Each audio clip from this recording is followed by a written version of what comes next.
Hello दोस्तों, welcome back to the channel commerce heroes classes. तो sir, commerce heroes classes आपके लिए लेकर आए हैं क्लास 12 के बिजनेस स्टडीज के one shot revision videos with the best colourful notes. बेटा, ये नोट्स आप नीचे डिस्क्रिप्शन बॉक्स से क्या कर सकते हो, डाउनलोड कर सकते हो। सारे टॉपिक्स के जितने भी बीएसटी के टॉपिक्स हैं, मैंने नीचे डिस्क्रिप्शन में उसका लिंक दे दिया है। आप सारे टॉपिक्स को क्या कर सकते हो बच्चों, डाउनलोड कर सकते हो। और नीचे सारी के सारे चैप्टर्स का फाइनेंशियल मैनेजमेंट ले लो, फाइनेंशियल मार्केट ले लो, नीचे डिस्क्रिप्शन में लिंक है, वहां से आप क्या कर सकते हो, सारी अपनी वीडियोस को खत्म कर सकते हो। वन आवर के अंदर मैंने सारे टॉपिक्स को, एक एक घंटा लगेगा एक एक चैप्टर के अंदर, और मैंने 100% सारा का सारा एक भी टॉपिक मैंने स्किप नहीं करवाया। जनरली अगर आप देखोगे तो क्या होता है कि फटाफट टीचर्स रिवाइज करवाने में ना कुछ क्रूशियल टॉपिक्स को छोड़ देते हैं, लेकिन ऐसा नहीं है। 100% कवरेज मिलेगी आपको वीडियोस की।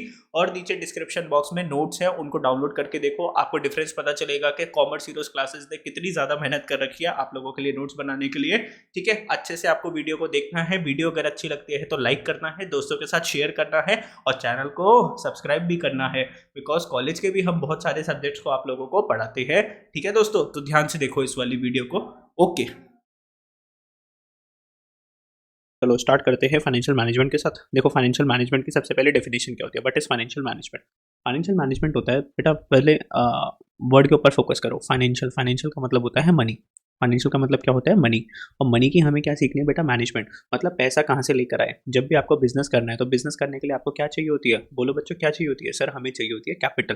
कैपिटल कहाँ से मिलती है, देखो बहुत लोगों के पास जो फॉर्चुनेट इनफ है उनके पास खुद कैपिटल होती है, या फिर बहुत लोग क्या करते हैं, कैपिटल को बोरो करते हैं। सर, बैंक से लोन ले लिया, शेयर्स के थ्रू पब्लिक से कैपिटल हमने ले ली। तो बेटा उसकी मैनेजमेंट करनी है हमें, पैसों की क्या करनी है, मनी की मैनेजमेंट करनी है कि पैसा कहाँ से लेना चाहिए और पैसा कहाँ पे इन्वेस्ट करना चाहिए। तो ये दो चीज़ों की प्लानिंग, इसको क्या बोलते हैं, फाइनेंशियल मैनेजमेंट। ठीक है, तो what is financial management. Sir, money की प्लानिंग करना। किसकी प्लानिंग करना, मनी की प्लानिंग करना कि कहाँ से पैसे ले। Efficient acquisition of finance. Acquisition का मतलब होता है कहाँ से मनी को ले हम लोग बिजनेस में लगाने के लिए। देखो, एक ऑप्शन था ऑप्शन नंबर ए, एक ऑप्शन था ऑप्शन नंबर बी। ए बैंक था, बैंक आपको लोन दे रहा था कितना, 10% रेट ऑफ इंटरेस्ट पे, और दूसरा बैंक आपको लोन दे रहा था 12% रेट ऑफ इंटरेस्ट पे। ऑब्वियसली आप लोग कहाँ से लोन लोगे दोस्तों, कहाँ से लोन लोगे, बैंक नंबर ए से लोन लोगे, क्योंकि ये 10% पर हमें क्या दे रहा है, लोन दे रहा है। तो यहाँ से हम लोन लेंगे। ठीक है, बैंक नंबर ए से। एफिशिएंट एक्विजिशन ऑफ फाइनेंस, मतलब जहाँ से हमें अच्छे से पैसे मिलेंगे, कम रेट ऑफ इंटरेस्ट पे पैसे मिलेंगे, वहाँ से हम पैसे लेंगे। Efficient acquisition of finance. Efficient utilisation of finance. Efficient utilisation of finance का मतलब क्या है, देखो एक है ऑप्शन नंबर सी, जहाँ पर आपको पैसा इन्वेस्ट करना है। ऑप्शन सी में अगर आप पैसे इन्वेस्ट करोगे तो बेटा आपको रिटर्न मिलेगा 15%। और एक है ऑप्शन नंबर डी, अगर आप इसमें पैसे इन्वेस्ट करोगे तो कितना रेट ऑफ इंटरेस्ट मिलेगा, 20% मिलेगा। रिटर्न कितना मिलेगा, 20%। तो ऑब्वियसली आप कहाँ पे पैसे इन्वेस्ट करोगे, जहाँ पे अच्छा खासा रिटर्न मिल रहा है 20%, यहाँ पर हम लोग इन्वेस्ट करेंगे। तो ये क्या लिखा हुआ है, efficient utilisation of finance. Efficient utilisation of finance. Utilisation का मतलब क्या है, पैसे को खर्च करना, इन्वेस्ट करना। तो कहाँ पे इन्वेस्ट करोगे, जहाँ पे सर अच्छा खासा रिटर्न निकल के आए। बात करते हैं next point, efficient distribution and disposal of surplus for smooth working of the company. Efficient distribution and disposal of surplus. Distribution, पैसे को इस तरीके से डिस्ट्रीब्यूट करो। ठीक है, डिस्पोजल का मतलब क्या होता है, इन्वेस्टमेंट करना, एक्सेस मनी को।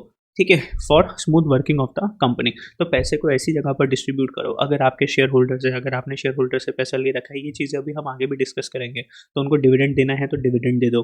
ठीक है, अगर आपको अपनी कंपनी के लिए कोई बड़ी मशीन परचेज करनी है, मशीनरीज परचेज करनी है, तो वहाँ पे पैसे आप यूटिलाइज कर सकते हो। तो efficient distribution and disposal of surplus for smooth working of the company.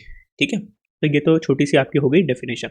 अब बात करते हैं role of financial management. Sir, ये फाइनेंशियल मैनेजमेंट का क्या रोल होता है, ध्यान से देख लो। देखो क्या लिखा हुआ है इसके अंदर, रोल ऑफ फाइनेंशियल मैनेजमेंट के अंदर ध्यान से फोकस करते हैं। सर, सबसे पहले बात करता है size and composition of fixed asset के ऊपर। किसके ऊपर बात करता है, size and composition of fixed assets.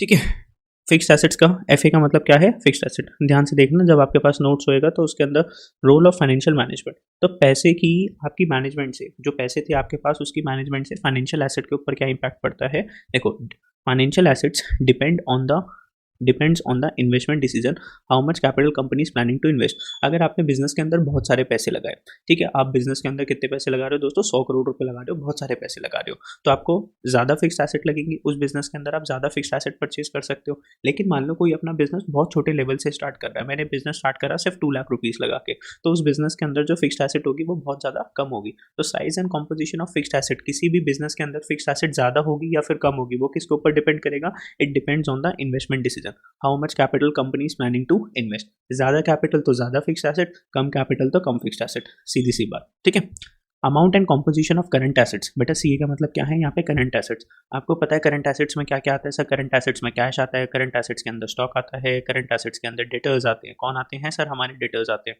Amount and composition of current asset, देखो बेटा जो बिजनेस बहुत बड़ा होता है उसके ऑब्वियसली करंट एसेट्स ज़्यादा रहेंगे। ब्रेकअप इनटू, तो करंट एसेट्स को आप ब्रेकअप कर सकते हो कैश के अंदर, इन्वेंट्रीज के अंदर, बिल्स रिसीवेबल के अंदर। ये डिपेंड करेगा आपके फाइनेंशियल डिसीजन के ऊपर। क्रेडिट पॉलिसी, इन्वेंट्री वैल्यूएशन, मान लो अगर आपकी कंपनी की क्रेडिट पॉलिसी, आपकी कंपनी की पॉलिसी है कि आप कस्टमर्स को सिर्फ कैश के अंदर सेल करोगे, सामान सिर्फ किसके अंदर सेल करोगे, कैश के अंदर सेल करोगे, तो आपकी कंपनी के अंदर कैश की तो कमी नहीं होगी, कैश आपके पास ज़्यादा होगा। लेकिन अगर आपकी कंपनी की पॉलिसी है कि आप सारी सेल्स किस में करोगे, क्रेडिट में करोगे, और लंबे लंबे उधार पे आप क्या करोगे, सेल्स करोगे कस्टमर को, तो बेटा आपकी कंपनी के डेटर्स ज़्यादा होंगे, आपकी कंपनी के डेटर्स ज़्यादा हो जाएंगे, आपका पैसा क्या हो जाएगा, ब्लॉक हो जाएगा। तो एक कंपनी की पॉलिसी होती है कि कंपनी को कैश में सेल करना है कि कंपनी को क्रेडिट के अंदर सेल करना है। क्रेडिट सेल्स कर रहे हो तो कौन पैदा हो रहा है बच्चों, डेटर्स पैदा हो रहे हैं। और कैश के अंदर सेल कर रहे हो तो क्या हो रहा है यहाँ पर, कैश के अंदर अगर आप लोग सेल करते हो तो आपके पास कैश की कमी नहीं रहती, लिक्विडिटी पोजीशन बिजनेस की अच्छी रहती है। नेक्स्ट पॉइंट की हम बात करते हैं amount of long term and short term funds. कितने आपके पास long term and short term funds हैं, depend on the financial management and organisation. If plans to raise long term funds then profit reduce as interest cost increases.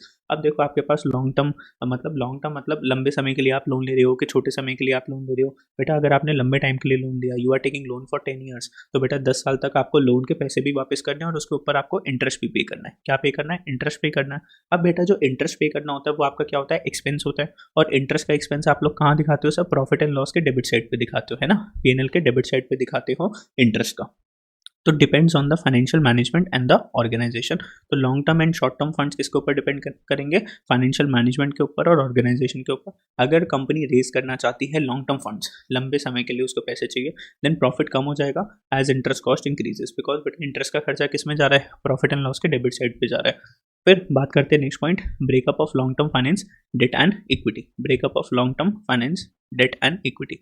तो company कहाँ से पैसे ले, अब लॉन्ग टर्म फाइनेंस कंपनी को लंबे समय के लिए पैसा चाहिए। कंपनी के पास दो ऑप्शन है, या तो डेट से पैसा ले ले या इक्विटी से पैसा ले ले। इक्विटी का मतलब क्या होता है, शेयर्स, और डेट का मतलब क्या होता है, बोरो करके लोन लेकर पैसा लेना। तो it can be raise through equity shares और issue of debentures. Financial management helps in fixing the ratio. Financial management help करेगा आपकी फिक्स करने के लिए रेशियो को, कितना पैसा आपको डेट से लेना चाहिए, कितना पैसे आपको इक्विटी से लेना चाहिए। हर एक कंपनी की रेशियो अलग हो सकती है। हो सकता है कोई कंपनी 60% पैसा जो ले रही है वो डेट से ले रही है और 40% पैसे कहाँ से ले रही है, इक्विटी से ले रही है। तो हम देखेंगे, बैठेंगे, डिसाइड करेंगे। अभी आगे जो ना हम चैप्टर के अंदर डिस्कस करेंगे कि आपका कैपिटल स्ट्रक्चर कैसा होना चाहिए, आपके बिजनेस के अंदर ज़्यादा डेट होना चाहिए कि ज़्यादा इक्विटी होनी चाहिए। Items in profit and loss account, all items in profit and loss account are affected by the decisions of financial management. बेटा देखो अगर फाइनेंशियल मैनेजमेंट प्लान करता है कि हमारे बिजनेस के अंदर फिक्स्ड एसेट ज़्यादा होनी चाहिए, तो फिक्स्ड एसेट ज़्यादा होगी तो डेप्रिसिएशन भी ज़्यादा लगेगा। और डेप्रिसिएशन कहाँ पे लगाते हो आप लोग, प्रॉफिट एंड लॉस अकाउंट के अंदर लगाते हो। फाइनेंशियल मैनेजमेंट में डिसीजन लिया कि हम लंबे समय के लिए लोन लेंगे, तो लंबे समय के लिए अगर आपने लोन लिया तो इंटरेस्ट भी आपको पे करना पड़ेगा, और इंटरेस्ट भी किसके अंदर दिखाओगे, प्रॉफिट एंड लॉस के डेबिट साइड पे दिखाओगे। तो बेटा फाइनेंशियल मैनेजमेंट के जो भी डिसीजन होते हैं वो हमारे प्रॉफिट एंड लॉस के आइटम्स को भी इम्पैक्ट करते हैं। तो इसी के साथ ये वाला कॉन्सेप्ट भी आपका क्या हो जाता है, फिनिश होता है। जल्दी से देख लो इस वाले कॉन्सेप्ट को, कुछ डाउट है तो मेरे से पूछ लो जल्दी से, I am waiting for you. कौन कौन आ गया, फटाफट से गुड मॉर्निंग के मैसेजेस डाल दो, जो भी देख रहे हो जल्दी से, ताकि मुझे पता तो चले कौन देख रहा है, कौन है सीरियस क्लास के अंदर।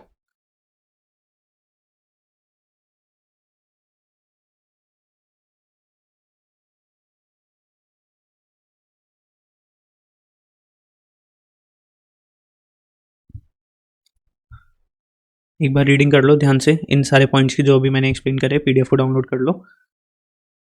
भूमि, गुड मॉर्निंग भूमि। बाकी सारे सो रहे हैं क्या, आज एग्जाम का टाइम है और सो रहे हैं, बताओ।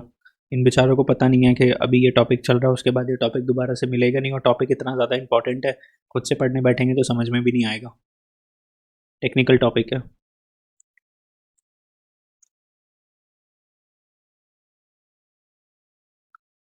चलो, ऑब्जेक्टिव्स ऑफ फाइनेंशियल मैनेजमेंट। अब मैं साथ साथ ना आपको इंपॉर्टेंट मार्क करता रहूँगा, ये इतना इंपॉर्टेंट कॉन्सेप्ट नहीं है, समझा दिया मैंने आपको, बट इतना ज़्यादा इंपॉर्टेंट नहीं है कि रोल ऑफ फाइनेंशियल मैनेजमेंट। ठीक है, सबसे पहले इंपॉर्टेंट क्या था, फाइनेंशियल मैनेजमेंट की आपको डेफिनेशन आनी चाहिए। इसको बेटा सीरियसली बहुत अच्छे से लर्न कर लेना। पहली वाली जो स्लाइड है इसको अच्छे से कर लेना, दूसरी वाली स्लाइड को सिर्फ आप लोग पढ़ लेना। अब ये थर्ड वाली स्लाइड भी आपकी इंपॉर्टेंट हो जाती है, इसके अंदर सिर्फ आपको हेडिंग्स लर्न करनी है। ऑब्जेक्टिव्स ऑफ फाइनेंशियल मैनेजमेंट मतलब सर ये जो पैसों की हम मैनेजमेंट जो कर रहे हैं, पैसे हमारे पास कैसे मैनेज करना है, पैसे कहाँ से लेकर आने हैं और पैसे को कहाँ पे इन्वेस्ट करना है। इसका मेन ऑब्जेक्टिव क्या होता है? Main objective is to maximise the wealth of equity share holder. इसका मेन ऑब्जेक्टिव क्या होता है? मैक्सिमाइज करनी है wealth of equity share holder. Equity share holder कौन होते हैं? वो लोग जिन्होंने मेरे कंपनी के शेयर्स को परचेज कर रखा है। अब जैसे मान लो मैंने एक कंपनी के शेयर को परचेज करा था, 1000 रुपीज़ का एक शेयर था। कितने का शेयर था? 1000 रुपीज़ का। मैं क्या चाहता हूँ कि ये शेयर कल को कितने का हो जाए? 10,000 रुपीज़ का हो जाए। इसको बोलते हैं maximise the wealth of equity share holder. मतलब हर एक कंपनी चाहती है कि जिस भी बंदे ने उसके कंपनी के शेयर्स को परचेज कर रखा है, उसके शेयर का प्राइस बढ़े। क्या बढ़े? शेयर का प्राइस इंक्रीज हो जाए। ठीक है, तो main objective is to maximise the wealth of equity share holder. सीधी सी बात है, शेयर्स का प्राइस इंक्रीज होना चाहिए कंपनी का, है ना। शेयर्स बढ़ेंगे कंपनी के, खुद कंपनी को भी मजा आएगा। आगे नेक्स्ट ऑब्जेक्टिव क्या होता है? Profit maximisation. हर एक कंपनी क्या करना चाहती है? ज़्यादा से ज़्यादा प्रॉफिट करना चाहती है, तो प्रॉफिट मैक्सिमाइजेशन एक ऑब्जेक्टिव हो गया। Maintenance of liquidity. लिक्विडिटी का मतलब होता है कि सर कंपनी के पास पैसे की कोई कमी होनी नहीं चाहिए। जैसे ये बंदा है ना यहाँ पे नीचे पैसों के साथ खेल रहा है, तो जब भी कंपनी को कोई मशीन परचेज करनी है, नई अगर ब्रांच ओपन करनी है, तो लिक्विडिटी की कमी होनी नहीं, लिक्विडिटी की कमी नहीं होनी चाहिए, मतलब पैसे की कमी नहीं होनी चाहिए। ठीक है, फिर बात करते हैं प्रॉपर यूटिलाइजेशन ऑफ रिसोर्सेज। भाई कंपनी को रिसोर्सेज को अच्छे से यूटिलाइज करना है, इसलिए हम क्या करते हैं? फाइनेंशियल मैनेजमेंट करते हैं। तो फाइनेंशियल मैनेजमेंट का सबसे मेन ऑब्जेक्टिव क्या हो गया? Maximise the wealth of equity share holder. बाकी 4 ऑब्जेक्टिव्स क्या हो गए? कि सर कंपनी अपने प्रॉफिट को मैक्सिमाइज करना चाहती है, पहला। Proper utilisation of resources. Resources के अंदर money is also a resource. बेटा जो भी चीज़ लिमिटेड क्वांटिटी में होती है हम उसको रिसोर्स बोलते हैं, तो मनी भी लिमिटेड क्वांटिटी में होती है, इसलिए वो भी क्या है? रिसोर्स। और इसका प्रॉपर यूटिलाइजेशन करो, वेस्टेज नहीं होनी चाहिए। मेंटेनेंस ऑफ लिक्विडिटी, मतलब कंपनी के पास पैसे की कमी नहीं होनी चाहिए, थर्ड ऑब्जेक्टिव। फोर्थ ऑब्जेक्टिव क्या हो गया? Meeting of financial commitments and creditors. बेटा ध्यान से, अगर आपने किसी से लोन लिया है, तो लोन देने का क्या होता है? एक टाइम पीरियड होता है कि आपको हर महीने उसको पैसे देने हैं वापस। तो मीटिंग ऑफ फाइनेंशियल कमिटमेंट, तो आपने कमिटमेंट दे रखी है कि मैं हर महीने की 10 तारीख को आपको पैसे वापस करेंगे, हम आपको हर महीने की 10 तारीख को पैसे वापस करेंगे। तो ये होती है फाइनेंशियल कमिटमेंट। आपने सामने वाले को क्या दी थी? Financial commitment. तो वो भी तो पूरा करना है, तो वो कैसे पूरा हो पाएगा? जब आपका प्रॉपर फाइनेंशियल मैनेजमेंट को जब आप यूज़ करोगे। प्रॉपर फाइनेंशियल मैनेजमेंट को यूज़ करके आप अपनी कमिटमेंट को क्या कर सकते हो बच्चों? पूरा कर सकते हो। ठीक है ना। अब पता चले आपने लोन तो ले लिया, लेकिन आप लोन टाइम से नहीं पे कर रहे, बिकॉज आप पैसे की प्रॉपर प्लानिंग ही नहीं कर पा रहे। पैसे आ रहे हैं लेकिन कहीं पे भी आप लोग लगा देते हो, जब ज़रूरत पड़ती है उस टाइम आपके पास पैसे होते नहीं है, तो ये प्रॉब्लम हो जाती है यहाँ पे। देखो फटाफट से main objectives of financial management की लर्न करने हैं। फटाफट से 5 पॉइंट लर्न करो जल्दी से। Main objective is to maximise the wealth of equity share holder. ठीक है, नेक्स्ट पॉइंट हो गया प्रॉफिट मैक्सिमाइजेशन। फिर हो गया प्रॉपर यूटिलाइजेशन ऑफ रिसोर्स, पैसे को अच्छे से यूज़ करो। मेंटेनेंस ऑफ लिक्विडिटी, पैसे की कमी नहीं होनी चाहिए बिजनेस के अंदर। और meeting of financial commitments with the creditors. कुछ पॉइंट पूछना है तो बता दो जल्दी से, आई एम वेटिंग। फटाफट से चार्ट करके बता दो कि सर एक पॉइंट दोबारा से कोई एक्सप्लेन कर दो। अंदर का कुछ आपको लर्न करने की जरूरत नहीं है, सिर्फ हेडिंग्स करनी है। अंदर का लर्न करने का भी बहुत सारा कंटेंट है।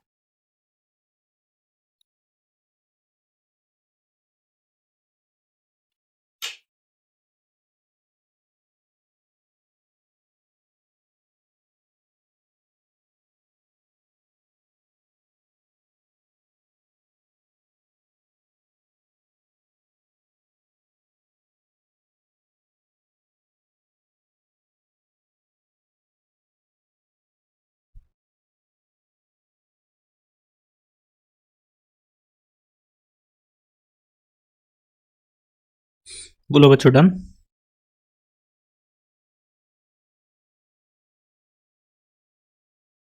चलो आगे चलते हैं फिर, कंटिन्यू। Financial decisions. अब बेटा यहाँ से होता है आपका सुपर डुपर इंपॉर्टेंट स्टार्ट।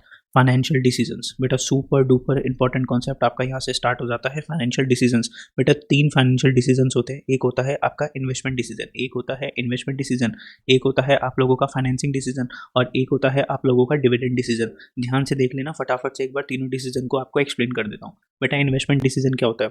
इसको बोला जाता है capital budgeting decision. Investment decision का दूसरा नाम क्या होता है? Capital budgeting decision. जैसे आप लोगों की सीएफएस होता था ना, सीएफएस में क्या होता था? Investing activity. वैसे इन्वेस्टिंग डिसीजन क्या बताता है? इन्वेस्टिंग डिसीजन आपको बताता है कि सर हमें कोई फिक्स एसेट परचेज करनी चाहिए, नहीं परचेज करनी चाहिए। तो इन्वेस्टिंग डिसीजन होता है किसके साथ कनेक्टेड? फिक्स्ड एसेट्स के साथ कनेक्टेड होता है। किसके साथ? फिक्स्ड एसेट के साथ। बिजनेस को एक बड़ी सी फिक्स एसेट परचेज करनी चाहिए या नहीं परचेज करनी चाहिए, ये होता है इन्वेस्टमेंट डिसीजन। तो पैसे कहाँ पर लगा रहे हो आप? फिक्स्ड कैपिटल के अंदर। फिक्स्ड कैपिटल बोले तो fixed assets, where to invest the fixed capital, के पैसे कहाँ पर हम लोग इन्वेस्ट करें।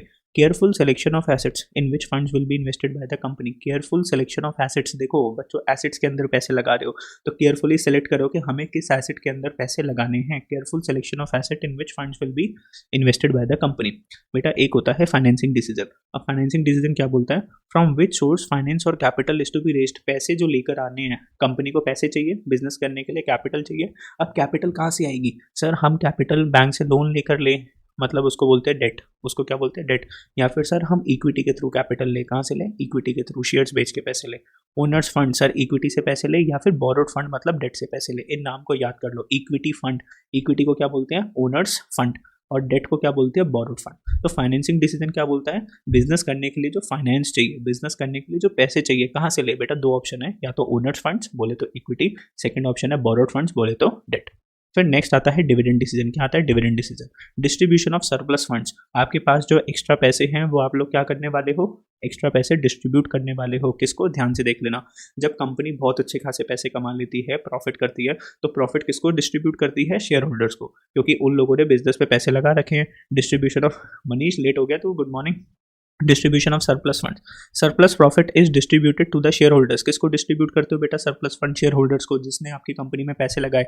और शेयर होल्डर्स को आप लोग क्या पे करते हो? डिविडेंड पे करते हो। और सेट असाइड, या फिर आपको डिविडेंड पे करना है तो डिविडेंड पे करो, नहीं पे करना तो कंपनी अपने पास रखे रखती है पैसे, जिसको हम क्या बोलते हैं? सेविंग्स। सेविंग्स का दूसरा नाम क्या होता है? Retained earnings. सेविंग्स का दूसरा नाम क्या होता है? Retained earnings. ठीक है बेटा, बहुत इंपॉर्टेंट टॉपिक है ये वाला, समझ में नहीं आता तो इन्वेस्टमेंट डिसीजन क्या हो गया? हमें कंपनी का जो पैसा है कौन सी फिक्स्ड एसेट्स में लगाना चाहिए। फिक्स्ड एसेट हमें परचेज करनी चाहिए, नहीं परचेज करनी चाहिए। जैसे मान लो मेरे बिजनेस के अंदर मुझे लैपटॉप परचेज करना था, तो मैं डिसाइड कर रहा था कौन सा लैपटॉप परचेज करना है, तो इसको बोलते हैं इन्वेस्टमेंट डिसीजन। इसको क्या बोलते हैं? Investment decision. फाइनेंसिंग डिसीजन क्या होता है? बिजनेस करने के लिए हमें पैसे चाहिए, बिजनेस करने के लिए हमें कैपिटल चाहिए। पैसे कहाँ से आएंगे बेटा? दो ऑप्शन होता है, एक होता है ओनर्स फंड जिसको हम बोलते हैं इक्विटी, शेयर्स के थ्रू, या फिर दूसरा होता है बोरोड फंड जिसको हम क्या बोलते हैं? डेट। लास्ट होता है डिविडेंड डिसीजन। डिविडेंड पे करना है या नहीं पे करना। डिविडेंड किसको पे करते हैं? शेयर होल्डर्स को, जिन लोगों ने मेरे बिजनेस में पैसे लगा रखे हैं। अगर डिविडेंड पे करना है तो डिविडेंड पे कर दो, नहीं पे करना तो अपने पास पैसे रखे रखो in the form of retained earning, savings की फॉर्म में अपने पास पैसे रखे रखो। ठीक है, तो फटाफट से देख लो इन तीनों पॉइंट्स को, investment decision, financing decision, dividend decision. 100% question आएगा इन तीनों डिसीजन में से, 100% क्वेश्चन आने वाला है। तो सबसे पहला अगर हम बात करते हैं, हम स्टार्ट कर रहे हैं इन्वेस्टमेंट डिसीजन। हम किसको स्टार्ट कर रहे हैं? Investment decision.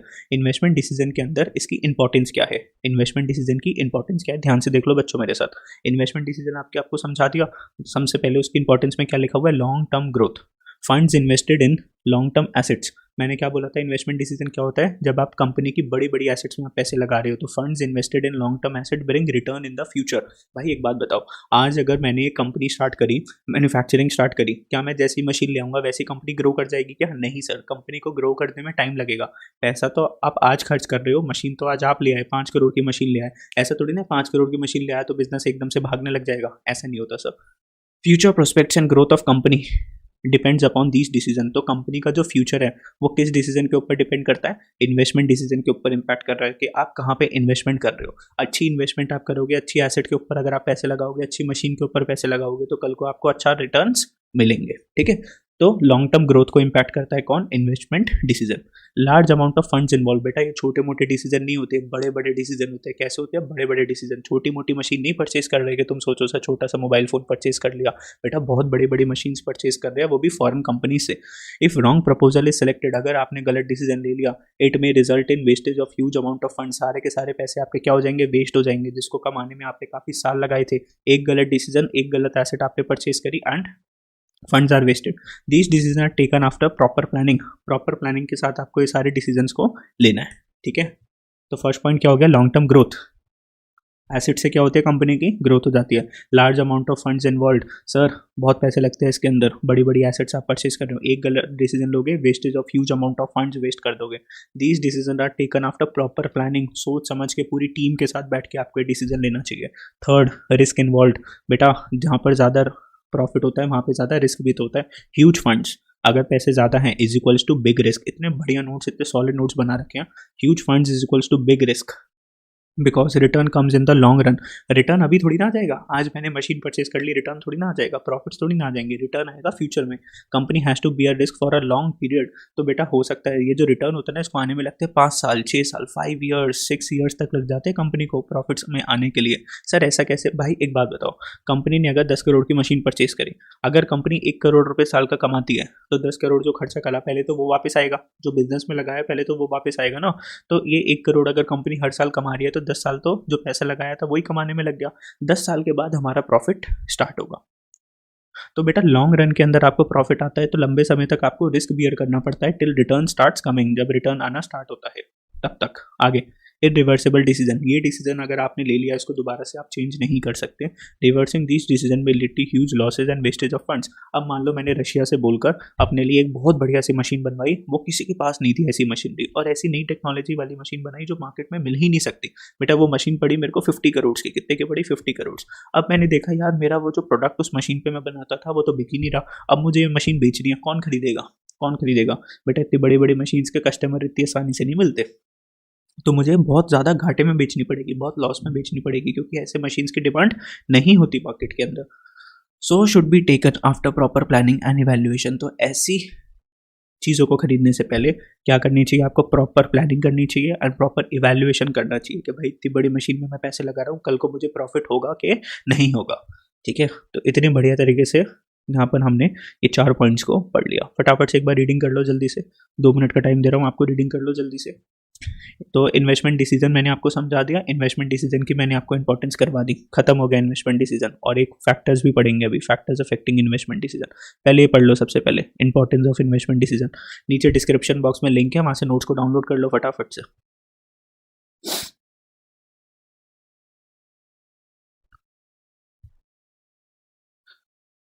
बोलो आ गया समझ में? तो यस सर बोल दो जल्दी से, फिर मैं आगे चलूंगा।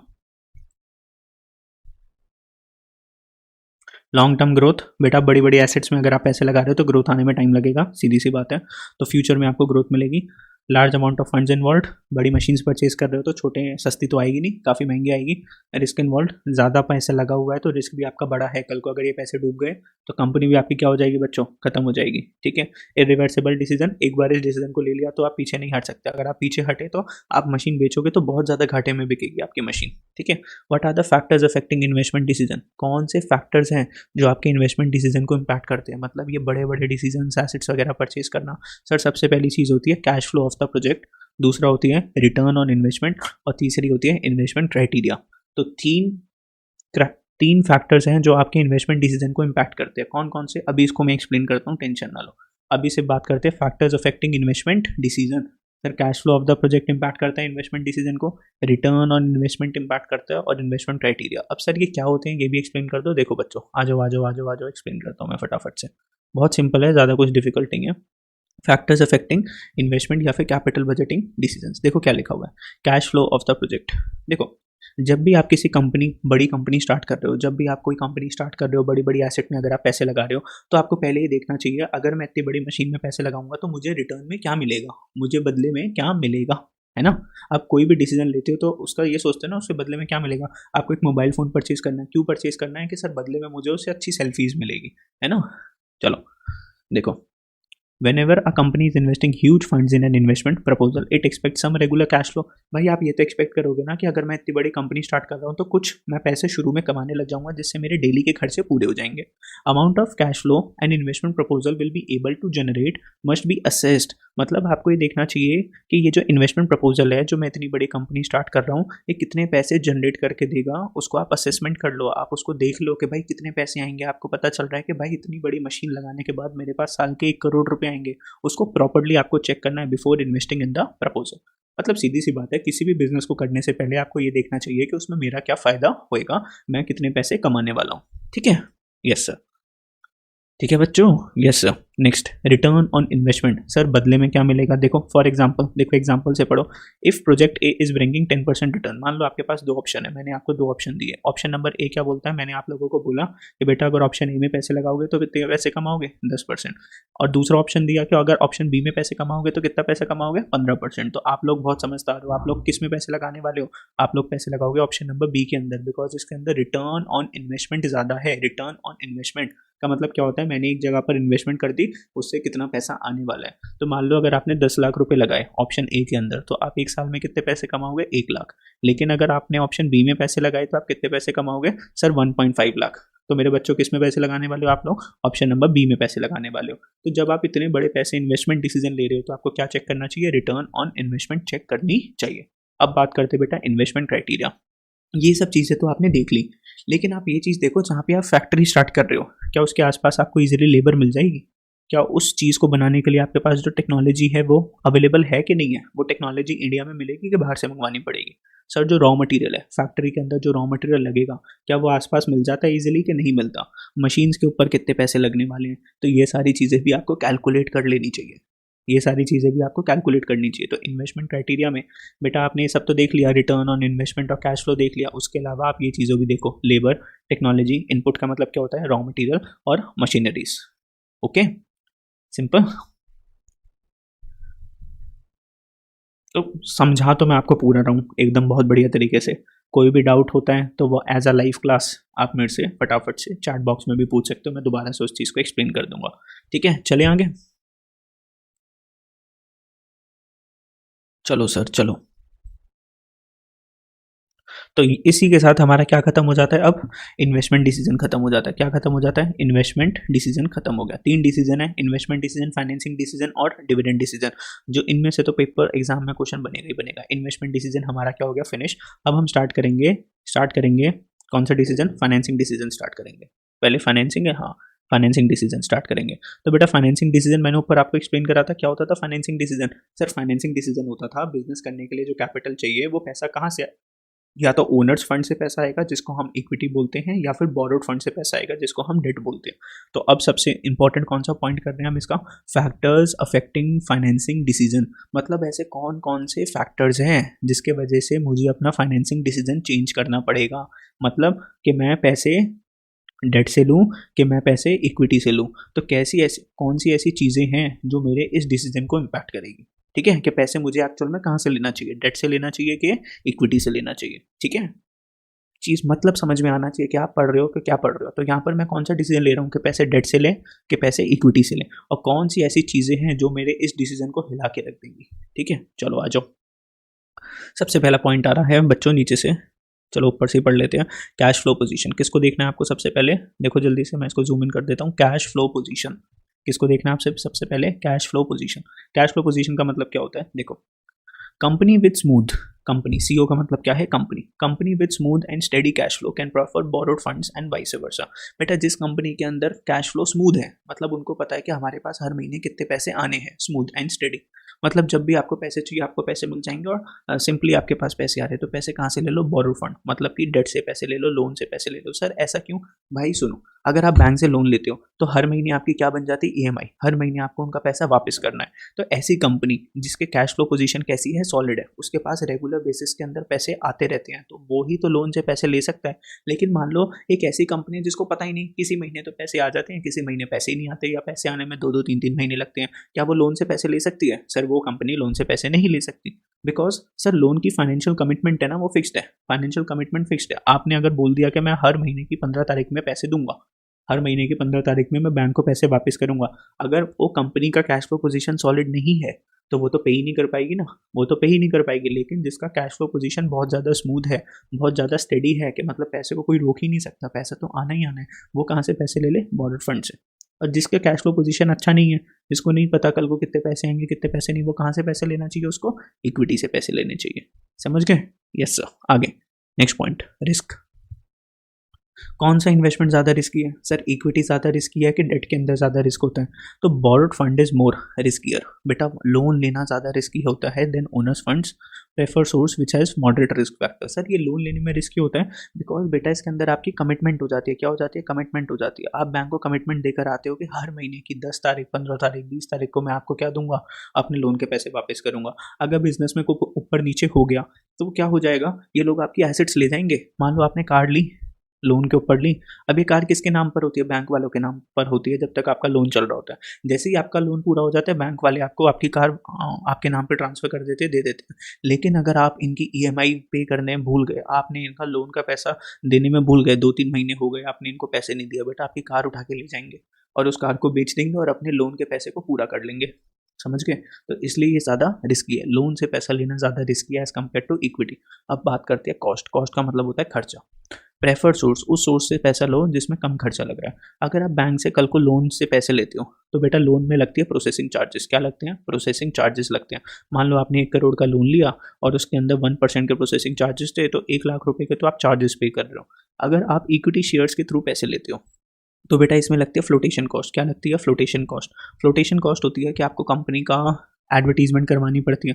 अब आपकी कंपनी को तो कोई जानता नहीं है तो आपको एडवर्टीजमेंट करवानी पड़ती है।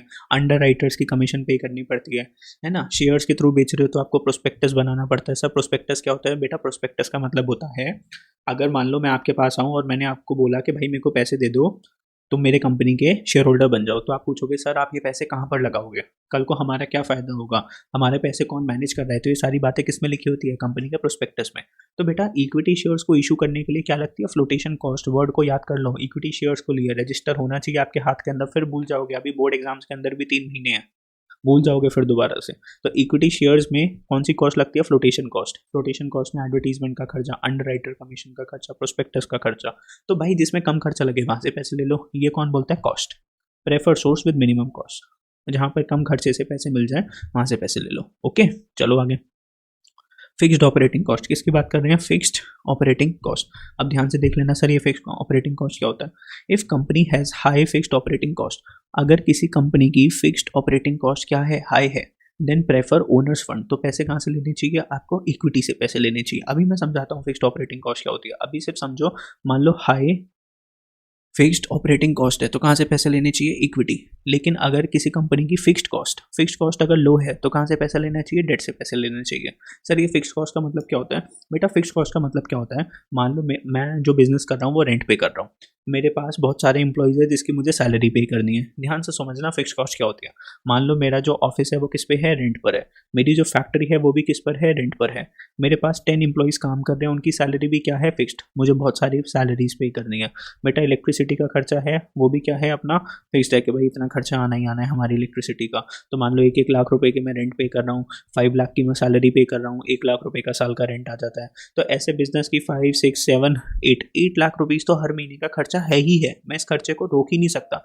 तो ये खर्चा क्या हो गया? High fixed cost. इसको क्या बोलते हैं? High fixed cost. अब अगर मैं मान लो अपने सर के ऊपर एक और टेंशन पाल लूँ, कैसे सर टेंशन कैसे पालोगे? मैंने लोन ले लिया, किससे? बैंक से लोन ले लिया।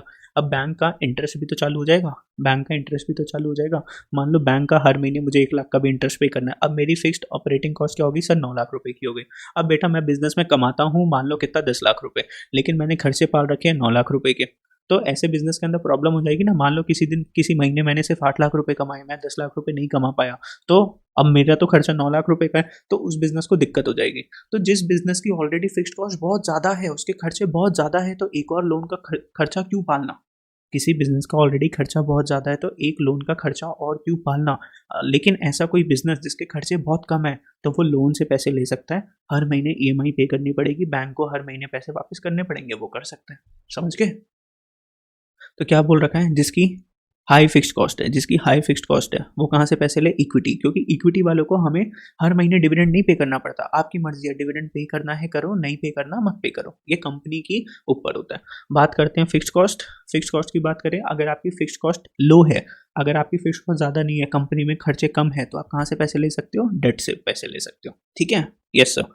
आगे बात करते हैं किसकी? Flotation cost. अब देखो फ्लोटेशन कॉस्ट आ गया ना, refers to cost involve in issue of securities. तो शेयर्स वगैरह के लिए आपको फ्लोटेशन कॉस्ट बेचने में लगती है, आपको ब्रोकर्स अंडर राइटर्स कमीशन पे करनी पड़ती है, अंडर राइटर्स की फीस पे करनी पड़ती है, या प्रोस्पेक्टस का खर्चा होता है। ठीक है, इसको क्या बोलते हैं, फ्लोटेशन कॉस्ट। तो जहाँ पे फ्लोटेशन कॉस्ट कम लगेगी, मान लो फ्लोटेशन कॉस्ट जो है वो कम लग रही है इक्विटी के अंदर, वैसे तो इक्विटी के अंदर ज़्यादा लगती है, तो आप फिर यहाँ से पैसे मत लो। अगर ये जो फ्लोटेशन कॉस्ट है ये कम लग रही है डेट के अंदर, अगर लोन के अंदर कम लग रही है कॉस्ट, तो आप फिर डेट से पैसे ले लो। बात करते हैं कंट्रोल कंसिडरेशन। अब ये वाला पॉइंट काफ़ी इंपॉर्टेंट है, कंट्रोल कंसिडरेशन। देखो ध्यान से, अगर आप अपनी कंपनी के शेयर्स को सेल करते हो, किसको सेल करते हो, शेयर्स बेचकर अगर सामने वाले से पैसे लेते हो, तो शेयर होल्डर कौन होता है, आपकी कंपनी का ओनर होता है। और अगर वो आपकी कंपनी का ओनर है तो आपकी कंपनी का कुछ ना कुछ कंट्रोल उसके हाथ में भी होता है। मान लो मैंने अपनी कंपनी के कुछ शेयर्स हैं वो मिस्टर राहुल को बेच रखे हैं, ठीक है, कम से कम मैंने उसको अपनी कंपनी के 10% शेयर्स बेच रखे हैं, तो बेटा वो मेरी कंपनी को 10% से क्या कर सकता है, कंट्रोल कर सकता है। तो अगर आप ये कंट्रोल अपने हाथ में रखना चाहते हो तो आप अपनी कंपनी के शेयर्स किसी को मत बेचो, लेकिन अगर आप कंट्रोल दूसरे के हाथ में देना चाहते हो तो फिर आप शेयर्स के थ्रू पैसे ले सकते हो। इफ एग्जिस्टिंग शेयर होल्डर्स, देखो अभी जो आपकी कंपनी के शेयर होल्डर्स है, अगर वो अपने हाथ में कंट्रोल रखना चाहते हैं, want to retain complete control of business, they may prefer borrowed funds. वो कहाँ से पैसे ले सकते हैं, लोन के थ्रू पैसे ले सकते हैं। क्योंकि अगर हम किसी कंपनी से लोन लेते हैं तो हम उसको अपनी कंपनी का कंट्रोल नहीं देते। मान लो अगर मैंने बैंक से लोन ले लिया तो मैं कोई बैंक का मेरे ऊपर कोई कंट्रोल नहीं होता कि वो मेरे बिजनेस को कंट्रोल करेगा। लेकिन अगर मैंने शेयर होल्डर से लोन लिया, किससे लोन लिया, शेयर होल्डर से लोन लिया, शेयर होल्डर से लोन नहीं मतलब शेयर होल्डर से पैसे लिए, उसको मैंने इक्विटी शेयर्स दिए, तो वो मेरी कंपनी का क्या बन जाता है बच्चों, ओनर बन जाता है, और उसके पास मेरा कंपनी का क्या चला जाता है, कंट्रोल चला जाता है। तो अगर मैं कंट्रोल नहीं देना चाहता किसी को भी अपनी कंपनी का, तो मैं कहाँ से पैसे लूँगा, डेट से पैसे लूँगा। लेकिन अगर मैं अपनी कंपनी का कंट्रोल किसी दूसरे को भी देना चाहता हूँ तो मैं कहाँ से पैसे लूँगा, इक्विटी शेयर से पैसे लूँगा। समझ गए मेरी बात, यस। कंट्रोल देना अच्छा नहीं होता, कंट्रोल आपका अपने पास ही होना चाहिए कंपनी का, लेकिन कभी कभार अगर आपको पैसे चाहिए तो फिर आप कंट्रोल दूसरे को देकर इक्विटी शेयर्स के थ्रू पैसे ले सकते हो, ठीक है। ओके, लगता है आज बच्चे सोते रह गए, क्लास मिस कर दी उन्होंने, बहुत कम बच्चे आए आज वीडियो देखने के लिए।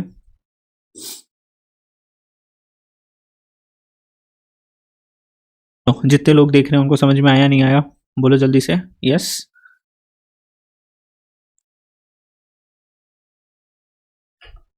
बोलो बोलो बोलो, आया समझ में, जल्दी से पढ़ लो इस सारे पॉइंट को, जल्दी से पढ़ लो। 1 2 3 4 5 6 पॉइंट्स मैंने आप लोगों को समझाए, जल्दी से एक बार इसकी रीडिंग कर लो।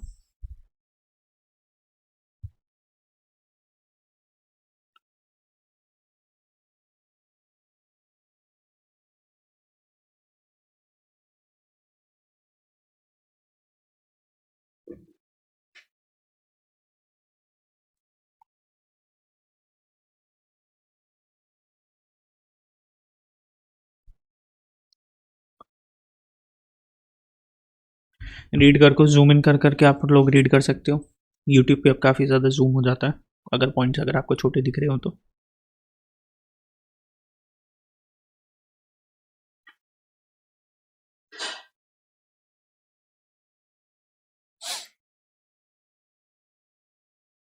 चलो जी, आगे बढ़ते हैं फिर। अब फैक्टर्स अफेक्टिंग डिविडेंड डिसीजन, बेटा कौन से ऐसे फैक्टर्स है जो कि इफेक्ट करते हैं मेरे डिविडेंड डिसीजन को। डिविडेंड डिसीजन क्या होता है कि कंपनी ने पैसे कमाए, क्या मुझे डिविडेंड देना चाहिए या नहीं देना चाहिए। डिविडेंड किसको देते हो आप, शेयर होल्डर्स को। डिविडेंड किसको देते हो आप बच्चों, शेयर होल्डर्स को आप डिविडेंड देते हो। तो कौन से ऐसे फैक्टर्स हैं जो मेरे डिसीजन को अफेक्ट करेंगे, कौन से डिसीजन को, डिविडेंड के।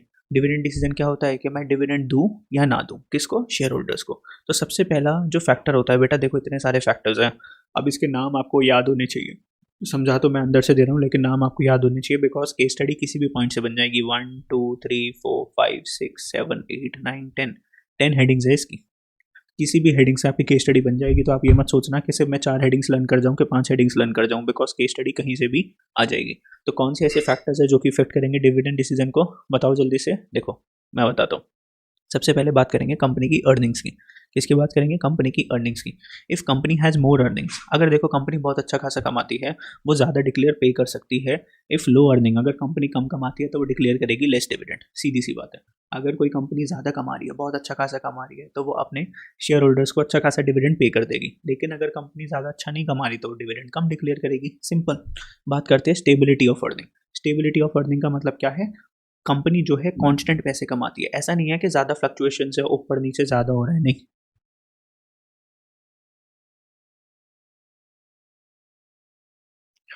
इफ़ कंपनी है स्मूथ एंड स्टेबल अर्निंग्स, अगर कंपनी की स्मूथ और स्टेबल अर्निंग्स है, हर महीने वो एक बराबर से पैसे कमाती है, वो prefer to give high rate of dividend. ऐसी कंपनी ज़्यादा डिविडेंड पे कर सकती है क्योंकि उनकी अर्निंग कैसी है, स्टेबल है और कैसी है, स्मूथ है, कॉन्स्टेंट पैसे आ रहे हैं उसके पास। उसको पता है कंपनी को हर महीने हम 10 करोड़ रुपये कमाते हैं, हर महीने कितने पैसे कमाते हैं, 10 करोड़, तो वो अच्छा खासा डिविडेंड पे कर सकते हैं। लेकिन एक कंपनी है बेटा, अप एंड डाउन बहुत होता रहता है, उसको पता ही नहीं कि अगर इस महीने हमने इतना कमा लिया, अगले महीने कितना कमाएंगे, तो वो ऐसी कंपनी कम डिविडेंड पे करती है।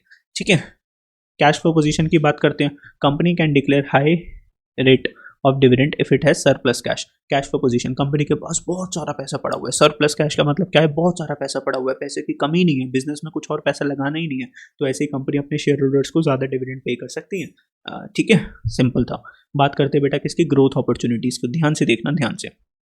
If company has no growth opportunity, वो डिक्लेयर कर सकती है मोर एज डिविडेंड। देखो कंपनी ने बहुत सारे पैसे कमाए, कंपनी का प्रॉफिट आया 100 करोड़ का। अगर कंपनी के पास कोई ग्रोथ अपॉर्चुनिटी है, ग्रोथ अपॉर्चुनिटी मान लो कंपनी एक्सपैंड करना चाहती है, कंपनी एक नई ब्रांच ओपन करना चाहती है, या जो कंपनी है वो किसी नई कंपनी को खरीदना चाहती है, तो उसको पैसा चाहिए होगा, तो वो अपने पास रखेगी। लेकिन अगर कंपनी को ग्रोथ नहीं करनी, कंपनी की कोई ग्रोथ अपॉर्चुनिटी नहीं है कंपनी के पास, तो इतना सारा पैसा आया है तो बेटा डिविडेंड दे देना फिर शेयर होल्डर को। शेयर होल्डर को क्या दे दे, डिविडेंड दे दे out of earnings. Growing companies keep aside as retain earnings. जो ग्रोइंग कंपनीज होती है, जिनको कल को एक्सपैंड करना है और सारी ब्रांचेज ओपन करनी है, वो लोग अपने पास क्या करते हैं, रिटेन अर्निंग्स रखते हैं, सेविंग्स करके पैसे रखते हैं। क्या करते हैं, सेविंग्स बचा के रखते हैं। कल को अगर कोई भी नई अपॉर्चुनिटी आएगी तो हम फटाफट से उसके अंदर कूद जाएंगे। जैसे रिलायंस इंडस्ट्रीज है बेटा, रिलायंस इंडस्ट्रीज हमारे इंडिया की सबसे बड़ी कंपनी है। अब ये हर साल कोई ना कोई नई कंपनी को खरीद लेती है या कोई नया बिजनेस स्टार्ट कर देती है, तो ये कम डिविडेंड पे करती है, कम डिविडेंड पे करती है क्योंकि इसके पास ग्रोथ अपॉर्चुनिटीज़ बहुत सारी है। लेकिन कोई ऐसी कंपनी जैसे मान लो मैं कंपनी का नाम बताता हूँ, वो कंपनी का नाम क्या था, आईटीसी। ठीक है, अब इस कंपनी के पास ग्रोथ अपॉर्चुनिटी ज़्यादा नहीं है, तो कंपनी रिलायंस इंडस्ट्रीज से ज़्यादा डिविडेंड पे करती है। ठीक है, क्योंकि कल को इसको बड़ा नहीं बनना, एक्सपैंड नहीं करना। स्टेबिलिटी ऑफ डिविडेंड, ध्यान से देखना। Some company follow stable dividend policy. बहुत सी कंपनीज का ऐसा मानना है कि हम हर साल एक जैसा डिविडेंड पे करेंगे। It has better impact on share holders. Company को ऐसी शेयर होल्डर्स को ऐसी कंपनी के ऊपर ज़्यादा टच भी होता है, उनको पता है कि भाई ये कंपनी हमें अच्छा खासा डिविडेंड पे करेगी, तो शेयर होल्डर्स ऐसी कंपनी में पैसे लगाते हैं। And improves the reputation of company in share market. तो जो कंपनी हर साल एक अच्छा खासा डिविडेंड पे करती है, ठीक है, मान लो एक IIFC करके एक कंपनी है, वो हर साल बेटा 12% से लेकर 14% तक का डिविडेंड पे करती है, तो उसकी रेपुटेशन बहुत अच्छी है शेयर होल्डर्स के बीच में, तो शेयर होल्डर्स ऐसी कंपनी में पैसे भी लगाते हैं। Okay, some company follow stable dividend policy as it has better impact on share holders. ठीक है, उनका ये मानना होता है अगर हम अच्छा खासा डिविडेंड पे करेंगे तो शेयर होल्डर्स अट्रैक्ट होगा, वो हमारी कंपनी के शेयर्स को परचेज करेगा और वो कंपनी की रेपुटेशन को भी इंक्रीज करते हैं। आगे बात करते हैं preference of share holders. Preference of share holders, if majority share holders are retired. ध्यान से देखना, अगर आपकी कंपनी के जो शेयर होल्डर है ना, वो कैसे लोग हैं, रिटायर्ड पीपल। कैसे पीपल, रिटायर्ड पीपल, मतलब जिनकी ईयर 60 ईयर्स और अबव है। अब ऐसे लोगों ने आपको आपकी कंपनी में पैसा क्यों लगाया है, ये सोच के कि आप उनको हर महीने कुछ पैसे दोगे, कुछ डिविडेंड देते रहोगे टाइम टाइम पर। तो अगर आपके मेजॉरिटी शेयर होल्डर्स, जो शेयर होल्डर्स है वो कैसे हैं, रिटायर्ड पीपल, तो कंपनी डिक्लेयर करे उनको more dividend and keep less aside as retain earnings. मतलब कंपनी अपने पास पैसे सेविंग्स की फॉर्म में कम रखे और ज़्यादा से ज़्यादा प्रॉफिट्स इन लोगों को बांट दें, क्योंकि इन लोगों ने आपकी कंपनी में पैसे क्यों लगाए थे, ये सोचते हुए कि कल को ये कंपनी हमारी इन्वेस्टमेंट के ऊपर क्या देगी, रिटर्न्स देगी, डिविडेंड पे करेगी। लेकिन अगर आपके शेयर होल्डर्स की पॉपुलेशन कुछ यंग पॉपुलेशन है ना, यंग पॉपुलेशन है, तो वो लोग रिस्क लेना पसंद करते हैं, तो कंपनी अपने पास पैसे रख सकती है और इन्वेस्टमेंट अपॉर्चुनिटीज़, मार्केट अपॉर्चुनिटीज़ में पैसे लगा के ग्रो कर सकती है। ठीक है, तो ये होता है प्रेफरेंस ऑफ शेयर होल्डर्स। क्या आपके शेयर होल्डर्स कैसे हैं, रिटायर्ड पीपल हैं तो भाई उनको डिविडेंड दे दो, यंगस्टर्स है जो रिस्क ले सकते हैं उनको डिविडेंड मत पे करो। ठीक है, आगे चलो। नेक्स्ट बात करते हैं टैक्सेशन पॉलिसी। बेटा जब एक कंपनी डिविडेंड डिक्लेयर करती है, जब एक कंपनी किसी शेयर होल्डर को डिविडेंड देती है, तो उसके ऊपर एक टैक्स लगता है जिसको हम बोलते हैं डिविडेंड डिस्ट्रीब्यूशन टैक्स, DDT। मतलब कंपनी जब डिविडेंड पे करती है ना शेयर होल्डर्स को, तो बीच में सरकार क्या खा जाती है, टैक्स खा जाती है। जैसे मान लो कंपनी ने डिविडेंड डिविडेंड दिया 100 रुपये का, तो DDT है मान लो 10% का, तो मान लो 10 रुपये किसके पास चले गए, सरकार के पास, और 90 रुपये सिर्फ किसके पास गए हैं, शेयर होल्डर्स के पास तक गए हैं। तो कंपनी बताए क्या बोलती है शेयर होल्डर्स को, शेयर होल्डर्स देख लो, अगर मैं तुम्हें डिविडेंड दूंगा तो 10 रुपये तो बीच में कौन खा जाएगी, सरकार ही खा जाएगी। एक काम करते हैं, मैं तुम्हें ज़्यादा डिविडेंड नहीं देता, मैं अपने पास ही पैसे रखता हूँ, कल को अगर कोई मार्केट अपॉर्चुनिटी होगी, फ्यूचर अपॉर्चुनिटी, उसमें 100 रुपये लगा देंगे ना, वो हम लोगों के लिए ज़्यादा अच्छा होगा। ठीक है, लेकिन मान लो कहीं पे अगर टैक्स रेट कम है, मान लो अगर टैक्स रेट कम है, अगर टैक्स रेट है 5%, तो 5 रुपये गवर्नमेंट के पास जाएंगे और 95 रुपीज़ डिविडेंड शेयर होल्डर्स के बीच में बढ़ जाएगा। तो if tax rate is higher, अगर टैक्स रेट ज़्यादा है उस टाइम पे कंपनी को लेस डिविडेंड पे करना चाहिए, लेकिन अगर टैक्स रेट लो है तो कंपनी ज़्यादा डिविडेंड भी डिक्लेयर कर सकती है। तो अगर टैक्स रेट ज़्यादा है कम डिविडेंड दो, अगर टैक्स रेट कम है तो ज़्यादा डिविडेंड दे दो, बिकॉज अगर टैक्स रेट ज़्यादा होगा तो सारा पैसा कौन ले जाएगी, सरकार ही ले जाएगी। बेटा बात करते हैं लीगल रिस्ट्रिक्शंस। लीगल रिस्ट्रिक्शंस, हमारा जो लॉ है, लॉ वो बीच में कुछ रुकावटें खड़ी करता है डिविडेंड को बांटने के लिए। Company act has some restrictions on payment of dividend. देखो जो कंपनी का जो लॉ बना हुआ है, कंपनीज के लिए जो लॉ बना हुआ है वो रिस्ट्रिक्शंस करता है, रुकावटें पैदा करता है on payment of dividend. Moreover there are some internal provision of company where the company has enough cash to pay dividend. तो मान लो किसी ने कंपनी के अंदर पैसे लगा रखे हैं, मान लो एक कंपनी थी एबीसी लिमिटेड, एबीसी लिमिटेड एक कंपनी थी, मैंने उस कंपनी के अंदर क्या कर रखा है, इन्वेस्टमेंट कर रखी है। मैंने इस कंपनी को बोला कि एक कंपनी अगर तू कोई भी प्रॉफिट कमाएगी ना तो तू शेयर होल्डर्स को मत दियो, क्योंकि मैंने अधिकतर पैसा मैंने लगा रखा है इस कंपनी के अंदर। तो बेटा कंपनी की जो इंटरनल प्रोविजन है वो क्या बोलता है कि कंपनी डिविडेंड नहीं डिक्लेयर करेगी, क्योंकि इसके अंदर जो मेजर शेयर होल्डर है, सबसे ज़्यादा बड़ा शेयर किसका है, मेरा, तो सबसे ज़्यादा कंट्रोल किसका होगा, मेरा। अगर मैंने बोल दिया डिविडेंड नहीं जाएगा तो मतलब नहीं जाएगा, सारा का सारा पैसा कौन लेगा, मैं लूंगा। ठीक है, okay sir. Stock market reactions, increase in dividend is considered as a good news. अगर कोई कंपनी अच्छा खासा डिविडेंड पे करती है तो उसको गुड न्यूज़ माना जाता है। एंड सिक्योरिटी प्राइसेस राइजेस, और जो कंपनी अच्छे डिविडेंड पे करती है उसके शेयर के प्राइसेस क्या हो जाते हैं बच्चों, बढ़ जाते हैं। Access to capital market consideration, if capital markets are easily accessible. देखो आज की डेट में स्टॉक मार्केट में पैसे लगाना बहुत ईजी है। स्टॉक मार्केट का मतलब क्या हो गया, मान लो कैपिटल मार्केट्स, इसमें आप इजीली आप पैसे लगा सकते हो। अगर ये इजीली आप पैसे लगा सकते हो इसके अंदर, मोर डिमांड फॉर इक्विटी, तो ज़्यादा लोग कहाँ से पैसे लेंगे सर, इक्विटी के थ्रू पैसे लेंगे।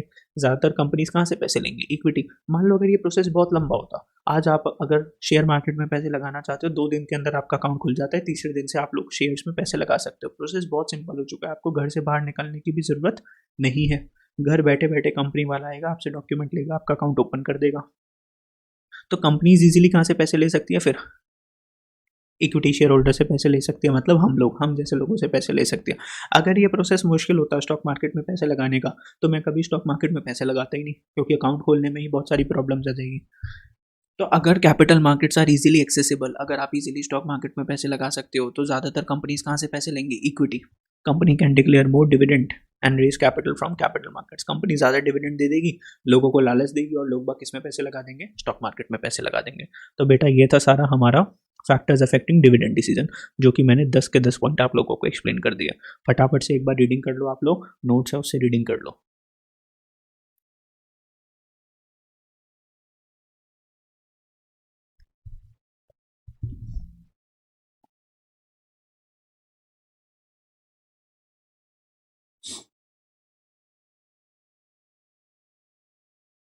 बोलो आया समझ में, जल्दी से। कौन कौन देख रहा है अभी, यस सर बोलो जल्दी से, देखते कौन कौन देख रहा है,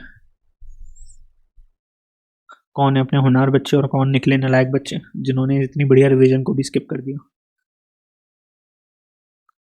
समर्थ देख रहा है, तू तो अभी आया समर्थ, अभी सोकर उठा है, शुरू से थोड़ी ना देख रहा है, शुरू से देख रहा है। मनीष चला गया, मनीष है, ओके सर तो लिख। भूमि, वैभव 11:20 पे आया था, ओके ठीक है, ओके। भूमि, भूमि आया समझ, और कोई नहीं है लगता है, बाकी सारे बच्चे चले गए चैप्टर स्किप करके। चलो देखो एक बार 2 मिनट के लिए पढ़ो, फिर फाइनेंशियल प्लानिंग स्टार्ट करेंगे। वैभव भी चला गया क्या, वैभव?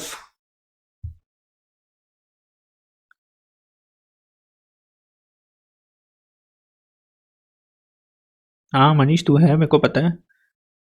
क्या, यस सर मैंने देख लिया। हर्षिता भूल गई क्लास का, कल तो उसने अटेंड करी थी अच्छी वाली क्लास।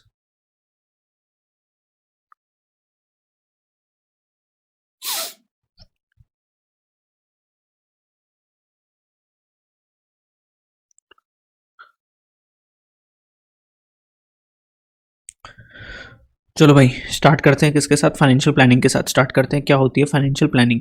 भाई प्लानिंग करना, पैसों की प्लानिंग करना। हम लोग अभी जब तुम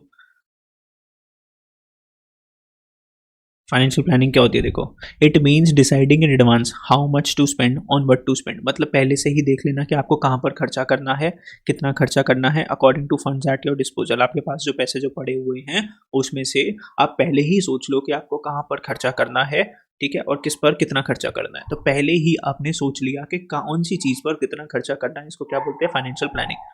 pattern of securities to be issued, आपने पहले ही प्लान कर लिया कंपनी को जो पैसे की जरूरत है, तो आप इक्विटी के थ्रू पैसे लोगे या फिर आप डेट के थ्रू पैसे लोगे, तो आपने ये डिसाइड कर लिया पहले से ही। टोटल कैपिटल रिक्वायरमेंट, आपने पहले ही डिसाइड कर दिया कि मेरे को कितना पैसा लेना है लोगों से, ठीक है, आपने प्लान कर लिया पहले ही कि मुझे कितने पैसे की जरूरत है, 100 करोड़ की जरूरत है, तो इसको क्या बोलते हैं, फाइनेंशियल प्लानिंग। तो ये डिसाइड करा कितने पैसे की जरूरत है, छोटे समय के लिए पैसा चाहिए कि लॉन्ग टर्म के लिए पैसा चाहिए, है ना, कि मतलब मैं फटाफट से लोगों का पैसा वापस कर दूंगा कि बाद में पैसे वापस करूंगा, कहाँ पर पैसा लगाऊंगा, कितना पैसा लगाऊंगा, ये सारा क्या होता है आप लोगों का फाइनेंशियल प्लानिंग। इतनी बढ़िया सी आप लोगों के लिए क्या लिख दी फटाफट से डेफिनेशन, इसको आप लोग क्या कर लेना, लर्न कर लेना, ठीक है।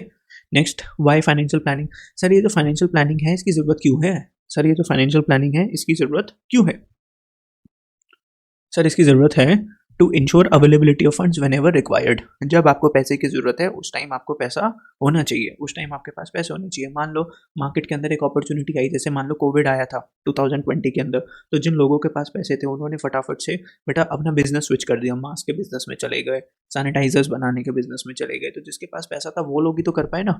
टू सी डेट फॉर्म्स डर नॉट रेज रिसोर्सेज अननेसेसरी। बेटा फाइनेंशियल प्लानिंग करना इसलिए भी ज़रूरी है, ये देखने के लिए कि कोई किसी कंपनी ने अननेसेसरी पैसे तो नहीं ले रखे लोगों से। सर इसका क्या मतलब हुआ, ध्यान से देखना। देखो आपकी कंपनी थी, आपकी कंपनी को सिर्फ कितने पैसे की जरूरत थी, 100 करोड़। सर ये कैसे पता चला कि हमारी कंपनी को 100 करोड़ की जरूरत है, बेटा फाइनेंशियल प्लानिंग करके। कैसे पता चला, फाइनेंशियल प्लानिंग करके। लेकिन अगर आपने फाइनेंशियल प्लानिंग नहीं करी, पब्लिक ने आपकी कंपनी के अंदर 150 करोड़ रुपीज़ आपने ले लिए पब्लिक से, कितने पैसे ले लिए, 150 करोड़ रुपीज़ ले लिए, लेकिन आपको ज़रूरत सिर्फ कितने पैसे की थी, 100 करोड़ की। बेटा आपने 100 करोड़ रुपए बिजनेस में डाले, लेकिन 50 करोड़ तो आपके पास पड़े हैं ना। इस 50 करोड़ का आप कुछ नहीं कर पा रहे, ये आपको कुछ पैसे कमा के नहीं दे रहा, लेकिन क्या आपको इस 50 करोड़ के ऊपर इंटरेस्ट पे करना पड़ेगा, हाँ जी सर पे करना पड़ेगा। क्या ये 50 करोड़ हमें कमा के दे रहा है, नो सर हमें नहीं कमा के दे रहा। क्या हमें इस 50 करोड़ की जरूरत थी, नहीं सर, बेफालतू में हमने पैसा ले लिया ना। तो सिर्फ उतना ही पैसा लो जितना आपको ज़रूरी है, क्योंकि अगर आप एक्स्ट्रा पैसे लोगे तो एक्स्ट्रा पैसे के ऊपर आपको एक्स्ट्रा इंटरेस्ट भी तो पे करना पड़ेगा, ठीक है। तो एक्स्ट्रा पैसे नहीं लेने चाहिए, आप डिसाइड करो पहले कितने पैसे की ज़रूरत है, उस हिसाब से आप लोग पैसे लो। इसको क्या बोलते हैं, फाइनेंशियल प्लानिंग। बेटा what is the importance of financial planning, देखो बहुत सुंदर सुंदर से पॉइंट्स लिखे हैं। Make the firm better prepare to face the future. अगर आप लोगों के पास पैसे हैं, फ्यूचर के अंदर कुछ भी ऊपर नीचे होता है, जैसे मान लो 2020 के अंदर कोविड आया था, तो जिसके पास बहुत सारी सेविंग्स पड़ी हुई थी वो तो अच्छे से सर्वाइव कर गया, लेकिन जिसके पास सेविंग्स नहीं थी उसको बहुत प्रॉब्लम्स हुई। बिजनेस के अंदर कोई भी helps to avoid business shocks and surprises. Business के अंदर कुछ भी शॉक्स एंड सरप्राइजेस आ जाते हैं, मान लो एकदम से बिजनेस डाउन हो गया, बिजनेस के अंदर सेल्स नहीं आ रही, लेकिन अगर आपने पहले ही फाइनेंशियल प्लानिंग कर रखी है, पैसे अगर जोड़ के रख रखे हैं, तो आपको कोई प्रॉब्लम नहीं आने वाली। Coordinate various functions, coordinate various functions, तो प्रॉपर कोऑर्डिनेशन हो सकती है बाकी सारे फंक्शंस की, जैसे इन्वेस्टमेंट डिसीजन, फाइनेंसिंग डिसीजन, किसके ऊपर डिपेंड करेगा, फाइनेंशियल प्लानिंग के ऊपर। आगे point number 4, proper utilisation of finance, पैसे को आप अच्छे से यूटिलाइज कर पाओगे। Point number 5, link present with the future. आज आप प्रेजेंट सिचुएशन को फ्यूचर से कनेक्ट कर पाओगे। प्रेजेंट आपको पता है कि आपकी सैलरी चल रही है 2 लाख रुपए पर मंथ की, फ्यूचर आपको पता है 60 ईयर्स के बाद कंपनी आपको रिटायरमेंट कर देगी, उसके बाद आपके पास मतलब अर्निंग्स तो कहीं से नहीं आने वाली। तो आज जो पैसे आ रहे हैं इसको जोड़ के चलो, ताकि फ्यूचर के अंदर जब आपके पास पैसे, जब आप नहीं कमा रहे होगे तो कुछ ना कुछ पैसे आपके पास आते रहे। Next, link between investment and the financing decision. तो जो फाइनेंशियल प्लानिंग है ना, वो लिंक है किसके बीच में, इन्वेस्टमेंट डिसीजन। बेटा इन्वेस्टमेंट डिसीजन के अंदर भी आपको पैसे लगाने हैं, तो पैसे लगाने से पहले क्या करनी पड़ेगी, फाइनेंशियल प्लानिंग। और फाइनेंसिंग डिसीजन का मतलब क्या होता है कि पैसे लूँ तो कहाँ से लूँ, डेट से पैसे लूँ कि इक्विटी से पैसे लूँ, वो भी कहाँ से पता चलेगा, फाइनेंशियल प्लानिंग से पता चलेगा। तो ये फटाफट से आपके 5 इंपॉर्टेंस हो गए किसके, 6 इंपॉर्टेंस, 1 2 3 4 5 6 इंपॉर्टेंस हो गए किसके, फाइनेंशियल प्लानिंग के। जल्दी से देख लो।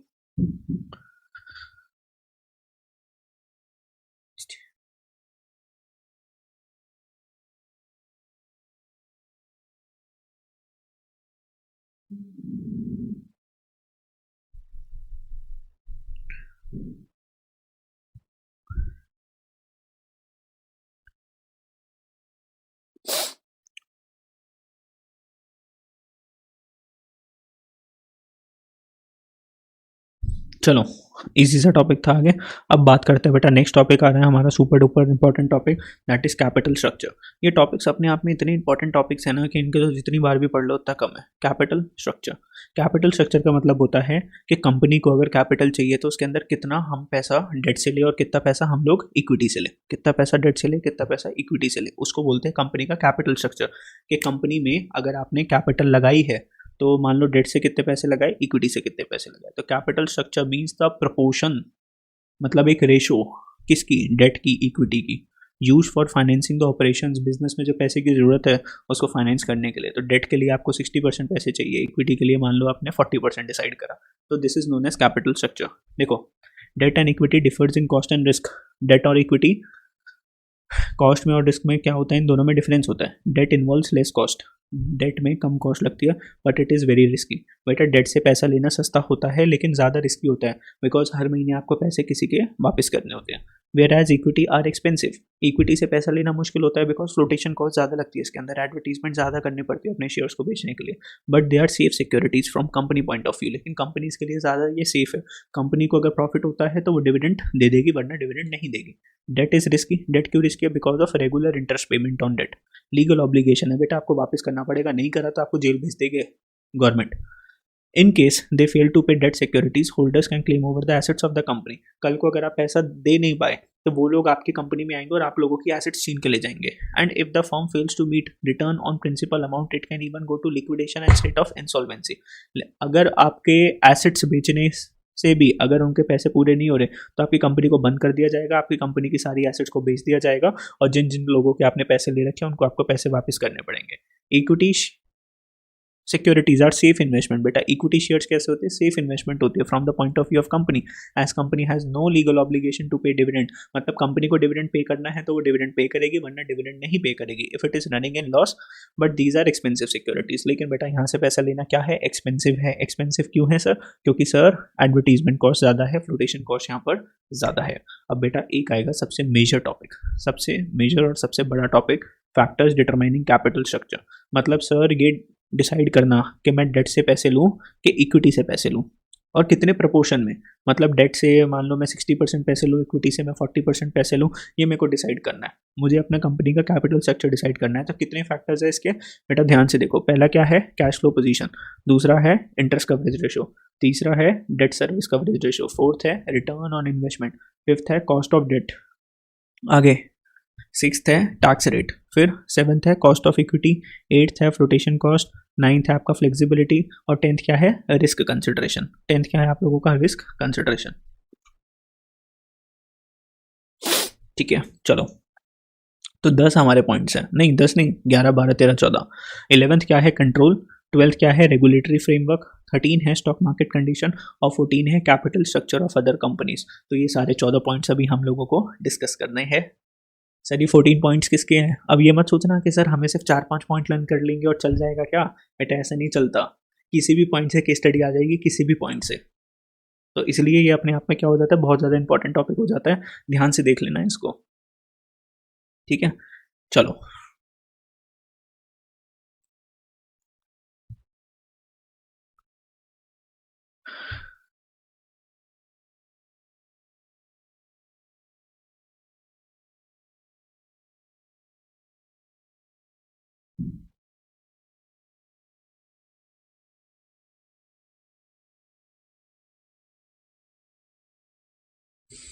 चलो स्टार्ट करते हैं। कैश फ्लो पोजीशन किसके साथ स्टार्ट कर रहे हैं, कैश फ्लो पोजीशन। अब इसको जूम इन कर लेते हैं थोड़ा सा। सबसे पहले बात करेंगे कैश फ्लो पोजीशन। देखो, if company has more cash flow prefer debt. अगर कंपनी के पास अच्छा खासा पैसा है तो कहाँ से पैसा ले ले, कंपनी लोन लेकर पैसा ले ले। क्योंकि अगर कंपनी के पास पैसे की कमी नहीं है तो वो कहाँ लोन ले सकती है और हर महीने उसको पैसे भी वापस कर सकती है। And if shortage of cash, अगर कंपनी के पास कैश की कमी है, कैश नहीं है कंपनी के पास ज़्यादा, तो ज़्यादातर कहाँ से पैसा लेना चाहिए उसको, equity in the capital structure. तो अगर कैश ज़्यादा है, कैश अगर ज़्यादा है तो कहाँ से पैसे लो, डेट से पैसे लो। लेकिन अगर कैश कम है तो कहाँ से पैसे लो, इक्विटी से पैसे लो। सिंपल। आगे इंटरेस्ट कवरेज रेशो। बेटा ये तो हमने अकाउंटिंग रेशो में भी पढ़ा था। इंटरेस्ट कवरेज रेशो, ये तो रेशो भी हमने अकाउंट्स में पढ़ी थी, और सर उसका फॉर्मूला भी यही है, EBIT अपॉन में इंटरेस्ट। बेटा अगर ये रेशो जिस कंपनी की ज़्यादा होगी वो कंपनी कहाँ से पैसे ले सकती है? डेट से पैसे ले सकती है। अगर आईसीआर किसी कंपनी की ज़्यादा है, इंटरेस्ट कवरेज रेशो अगर ज़्यादा है तो कहाँ से पैसे ले सकते हो? डेट से पैसे ले सकते हो। इंटरेस्ट कवरेज रेशो अगर आपकी कम है तो आपको कहाँ से पैसा लेना पड़ेगा? इक्विटी से पैसे लेना पड़ेगा। ये मैंने आपको अकाउंटिंग रेशोज में भी समझाया था। अगर इस फॉर्मूले के ऊपर फोकस करो, ईबीआईटी का मतलब होता है कंपनी का प्रॉफिट। मान लो कंपनी को प्रॉफिट हुआ कितने का बच्चों? ईबीआईटी का 10 लाख का प्रॉफिट है और कंपनी को कितना इंटरेस्ट पे करना है? कंपनी को मान लो सिर्फ 2 लाख का इंटरेस्ट पे करना है। आंसर कितना आएगा? 5 टाइम्स। आंसर कितना आ रहा है? 5 टाइम्स। मतलब कंपनी को जो इंटरेस्ट जो पे करना है, कंपनी ऑलरेडी उससे 5 गुना ज़्यादा कमाती है। तो ऐसी कंपनी को कोई भी बैंक लोन आराम से दे देगा। लेकिन कोई ऐसी कंपनी है जिसका ये जो आंसर है ये आ रहा है सिर्फ 1 टाइम, या फिर आंसर क्या आ रहा है 2 टाइम, तो ऐसी कंपनी को कोई लोन नहीं देगा। तो high interest coverage ratio means company have more of borrowed fund securities. अगर आईसीआर ज़्यादा है तो कहाँ से पैसे ले लो? डेट से पैसे ले लो। आईसीआर कम है तो कहाँ से पैसे लोगे बच्चों? इक्विटी से पैसे लोगे। सिंपल। चलो, debt service coverage ratio. Debt service coverage ratio की बात करेंगे सेम आईसीआर की तरह। अगर debt service coverage ratio high है, कंपनी कहाँ से पैसे ले सकती है? डेट से ले सकती है। अगर डेट सर्विस कवरेज रेशो कम है तो कहाँ से पैसे लेगी फिर? इक्विटी से। कहाँ से पैसे लेगी? इक्विटी से। तो डेट सर्विस कवरेज रेशो अगर हाई है तो कहाँ से पैसा लेना है? डेट से पैसा लेना है। डेट सर्विस कवरेज रेशो अगर लो है तो कहाँ से पैसा लेना है? इक्विटी से पैसे लेना है। इसका फॉर्मूला क्या होता है? ध्यान से इसका फॉर्मूला लर्न कर लेना बच्चों। डेट सर्विस कवरेज रेशो का क्या फॉर्मूला है? Profit after tax plus depreciation plus interest plus non cash expense return of, नीचे क्या लिखा हुआ है? Preference dividend plus interest plus repayment obligation. ठीक है, ध्यान से पढ़ लेना, फॉर्मूले को लर्न कर लेना। नीचे देखो, जैसे नीचे इसके अंदर इंटरेस्ट लिखा हुआ था वैसे नीचे क्या आ रहा है? इंटरेस्ट आ रहा है, डिविडेंड आ रहा है। ऊपर जैसे ईबीआईटी प्रॉफिट था वैसे ऊपर भी क्या आ रहा है? प्रॉफिट आफ्टर टैक्स आ रहा है।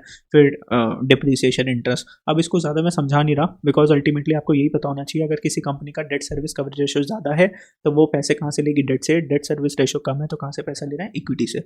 ज़्यादा फॉर्मूले के ऊपर तो क्वेश्चन नहीं आने वाला, तो अभी अब मैं आपको फॉर्मूला नहीं पढ़ा रहा। आगे चलते बेटा, return on investment. If return on investment is more than rate of interest then company में prefer debt in the capital structure. अब इसका क्या मतलब हुआ? एक वर्ड आया रिटर्न ऑन इन्वेस्टमेंट, एक वर्ड आया return on interest, rate of interest, sorry rate of interest. बेटा एक वर्ड आया rate of interest, rate of interest, और दूसरा वर्ड आया रिटर्न ऑन इन्वेस्टमेंट। अब इन दोनों का मतलब क्या होता है? ध्यान से देख लेना। रेट ऑफ इंटरेस्ट का मतलब होता है आपने पैसे लिए किसी बैंक से, आपने पैसा लिया किसी बैंक से, इसको बोलते हैं हम डेट। लोन से पैसे आपने लिए, तो मान लो बैंक ने जो आपको रेट ऑफ इंटरेस्ट दिया वो दिया 16% पर एनम। बैंक आपसे कल को कितना इंटरेस्ट लेगा? 16% पर एनम। अब ये आपने पैसे लिया बैंक से, मान लो 1 करोड़ रुपीस लिया। अब आपने 1 करोड़ रुपीस कहीं पे इन्वेस्ट करा, बैंक से पैसे लेकर आपने इस पैसे को कहीं पे इन्वेस्ट कर दिया। अब मान लो जहाँ पर आपने पैसे को इन्वेस्ट करा वहाँ से आप कितना कमा रहे हो? बेटा 25% कमा रहे हो साल का।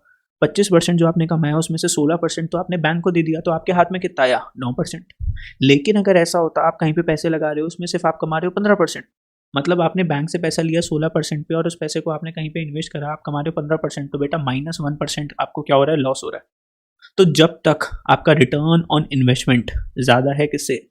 रेट ऑफ इंटरेस्ट से। आपका रिटर्न ऑन इन्वेस्टमेंट ज़्यादा है रेट ऑफ इंटरेस्ट से, तो आप कहाँ से पैसा ले सकते हो? डेट से पैसा ले सकते हो। अगर ऐसा नहीं है तो आप डेट से पैसा मत लेना। कहाँ से पैसे लेने? इक्विटी से पैसे लेना। ठीक है। Cost of debt. If borrowed fund can be arrange at low rate, अगर आपको किसी बैंक से कम रेट ऑफ इंटरेस्ट पे पैसे मिल रहे हैं then prefer debt to equity, तो आप डेट से पैसे ले लो, इक्विटी से पैसे मत लो अगर आपको लोन मिल रहा है कम रेट ऑफ इंटरेस्ट पे। ठीक है, तो इसी के साथ कितने पॉइंट खत्म हुए? 5 पॉइंट खत्म हुए। आगे हम 6 पॉइंट के ऊपर। चलो 5 पॉइंट को पहले ध्यान से पढ़ लो एक बार, कुछ था नहीं इसके अंदर ज़्यादा। 5 पॉइंट के ऊपर पहले फोकस करो, जल्दी से जूम इन कर लो। 5 पॉइंट में अगर कोई डाउट है तो मेरे से पूछ लो, अगर डन है तो डन लिख दो फटाफट से।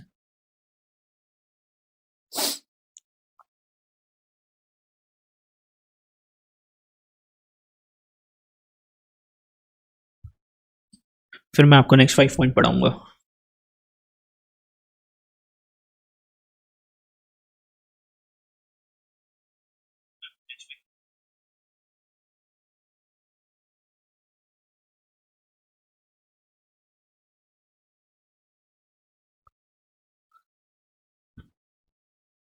पढ़ें सब। चलो आगे बाकी के 5 पॉइंट्स और पढ़ते हैं क्योंकि चैप्टर तो लेंदी है। टैक्स रेट की बात कर रहे हैं, किसकी बात कर रहे हैं? टैक्स रेट की बात कर रहे हैं। देखो टैक्स रेट में क्या लिखा हुआ है, high tax rate makes debt cheaper. अगर आप किसी कंट्री के अंदर अगर आप रहते हो वहाँ पे टैक्स रेट ज़्यादा है तो आप कहाँ से पैसे लो, डेट से पैसे लो। ध्यान से सुन लो, जिस कंट्री में आप रहते हो वहाँ पे अगर टैक्स रेट ज़्यादा है, जिस कंट्री में टैक्स रेट ज़्यादा है तो आप कहाँ से पैसे लो, डेट से पैसे लो। सर ऐसा क्यों, अभी बताता हूँ। As interest paid to the debt is subtracted from the income. आप जो इंटरेस्ट जो पे करते हो ना अपने लोन के ऊपर, वो आपकी इनकम में से माइनस होता है। सर मतलब बेटा मैंने आपको बताया ना, प्रॉफिट एंड लॉस की अकाउंट की अगर हम बात करें, यहाँ पे क्रेडिट आता है, यहाँ पे डेबिट आता है। बेटा यहाँ पर क्या लिखते हो, खर्चे की साइड पे टू इंटरेस्ट ऑन लोन, क्या लिखते हो, इंटरेस्ट ऑन लोन। तो जैसे मान लो आपकी 1 करोड़ की इनकम थी और आपने लोन ले रखा था और उसके ऊपर आपने इंटरेस्ट पे करा 10 लाख रुपीज़ का, तो बेटा आपकी इनकम कितनी निकल के आएगी, नेट प्रॉफिट कितना आएगा यहाँ पे 90 लाख का। आप किसके ऊपर टैक्स पे करोगे, 90 लाख के ऊपर टैक्स पे करोगे। और इस कंट्री के अंदर टैक्स रेट ज़्यादा है, मान लो टैक्स रेट है 30%, तो आपका कितना टैक्स बनेगा, 27 लाख रुपए का आपका टैक्स बनेगा। कितने का, 27 लाख का। लेकिन अगर मान लो अगर आपने लोन नहीं लिया होता तो आपको इंटरेस्ट नहीं पे करना पड़ता, तो आपकी इनकम कितनी थी, 1 लाख रुपए, 1 करोड़ की, 1 करोड़ के ऊपर 30% का टैक्स कितना हो गया बेटा, 30 लाख रुपए का टैक्स हो गया। देखो ना, अगर आपने डेट से पैसा लिया तो आपने टैक्स में कितने पैसे बचा लिए, आपने 3 लाख रुपए टैक्स में बचा लिए ना, ये तो बढ़िया है फिर सर। तो अगर किसी कंट्री में टैक्स रेट ज़्यादा है तो कहाँ से पैसा लेना चाहिए, डेट से पैसा लेना चाहिए। जिस कंट्री में टैक्स रेट कम है तो इक्विटी से पैसे ले लो। कॉस्ट ऑफ इक्विटी, अब ये टॉपिक थोड़ा सा कम समझ में आएगा, कॉस्ट ऑफ इक्विटी, बिकॉज इसका न्यूमेरिकल है। जब हम उस न्यूमेरिकल को भी देखेंगे, थोड़ा बहुत मैं आप लोगों को समझा देता हूँ जितना समझा पाया, अदरवाइज इसका हम न्यूमेरिकल भी करेंगे जब आप लोग समझोगे अच्छे से। Cost of equity, as far as debt is increasing EPS, जब तक आपका जो डेट, ईपीएस का मतलब होता है अर्निंग्स पर शेयर, अर्निंग्स पर शेयर, कि हर एक शेयर होल्डर कितना पैसा कमाता है एक शेयर के ऊपर, उसको बोलते हैं अर्निंग्स पर शेयर।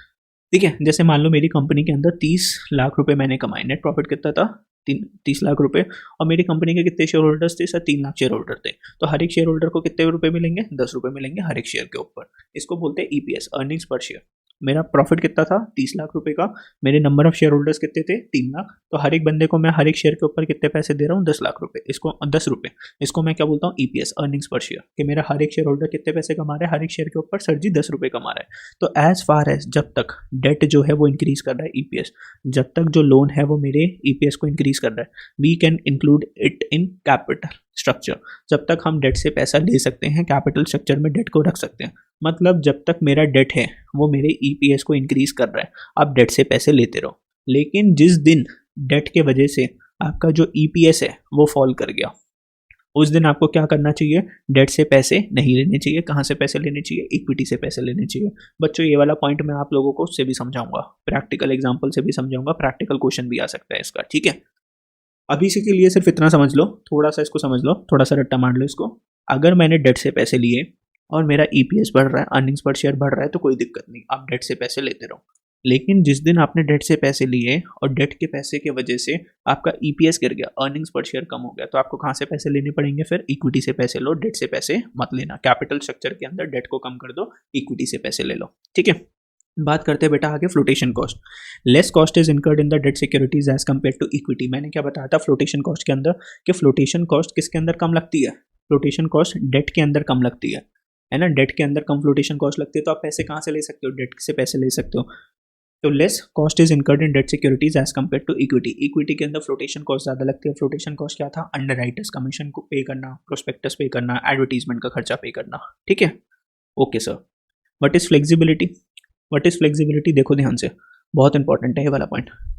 एक्सेस डेट में reduce company's capacity to borrow for the maintain some borrowing power to meet unforeseen circumstances. Flexibility मैं समझाता हूँ इसको, ध्यान से सुनना। देखो हर एक बंदे की अपनी क्रेडिट वर्थिनेस होती है, हर एक बंदे की अपनी क्या होती है, क्रेडिट वर्थिनेस होती है।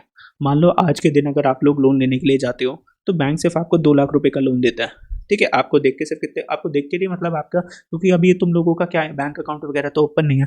अगर मैं बैंक में लोन लेने के लिए गया तो हो सकता है बैंक मेरे को 50 लाख का भी लोन दे दे, कोई दिक्कत नहीं है। अब ध्यान से सुनना, बैंक अगर मेरी कंपनी को कितने का लोन दे सकता है, 50 लाख का।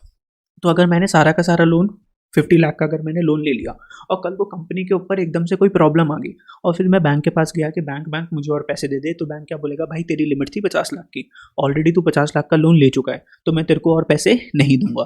तो क्वेश्चन क्या बोलना चाहता है, कॉन्सेप्ट क्या बोल रहे हैं कि बच्चों अगर आपकी लिमिट है ना 50 लाख के लोन लेने की, तो आप पूरा 50 लाख का लोन मत लो, आप 30 लाख का लोन लो। 20 लाख रुपीज़ को पड़े रहने दो। मतलब 20 लाख रुपीज़ का आप बैंक से लोन मत लो, कितने का लोन लो, 30 लाख रुपीज़ का आप लोन लो, ठीक है। कल को अगर बिजनेस के ऊपर कुछ ऊपर नीचे होता है, आपको पैसे की ज़रूरत होती है, तो आप कल को बैंक से और कितने पैसे ले सकते हो, सर जी 20 लाख रुपीज़ ले सकते हो, ठीक है। ओके जी, समझ में आया आप लोगों को, नहीं समझ में आया, यस, चलो ग्रेट। तो द थिंग इज, आपकी जितनी लिमिट है उतनी लिमिट के ही, उससे लिमिट से कम पैसे लो। आपकी लिमिट थी 50 लाख रुपीज़ की, तो पूरे 50 लाख रुपीज़ बैंक से मत लो। कल को अगर जरूरत पड़ गई तो बेटा इक्विटी शेयर होल्डर्स के पास थोड़ी ना जाओगे, और पैसे दो और पैसे दो, एडवर्टीजमेंट में थोड़ी ना पैसे लगाओगे, बैंक से तो फटाफट से आपको पैसे मिल जाएंगे। तो मैं क्या कहना चाहता हूँ, 50 लाख की लिमिट थी तो सिर्फ आपने कितने का लोन लिया, 30 लाख का।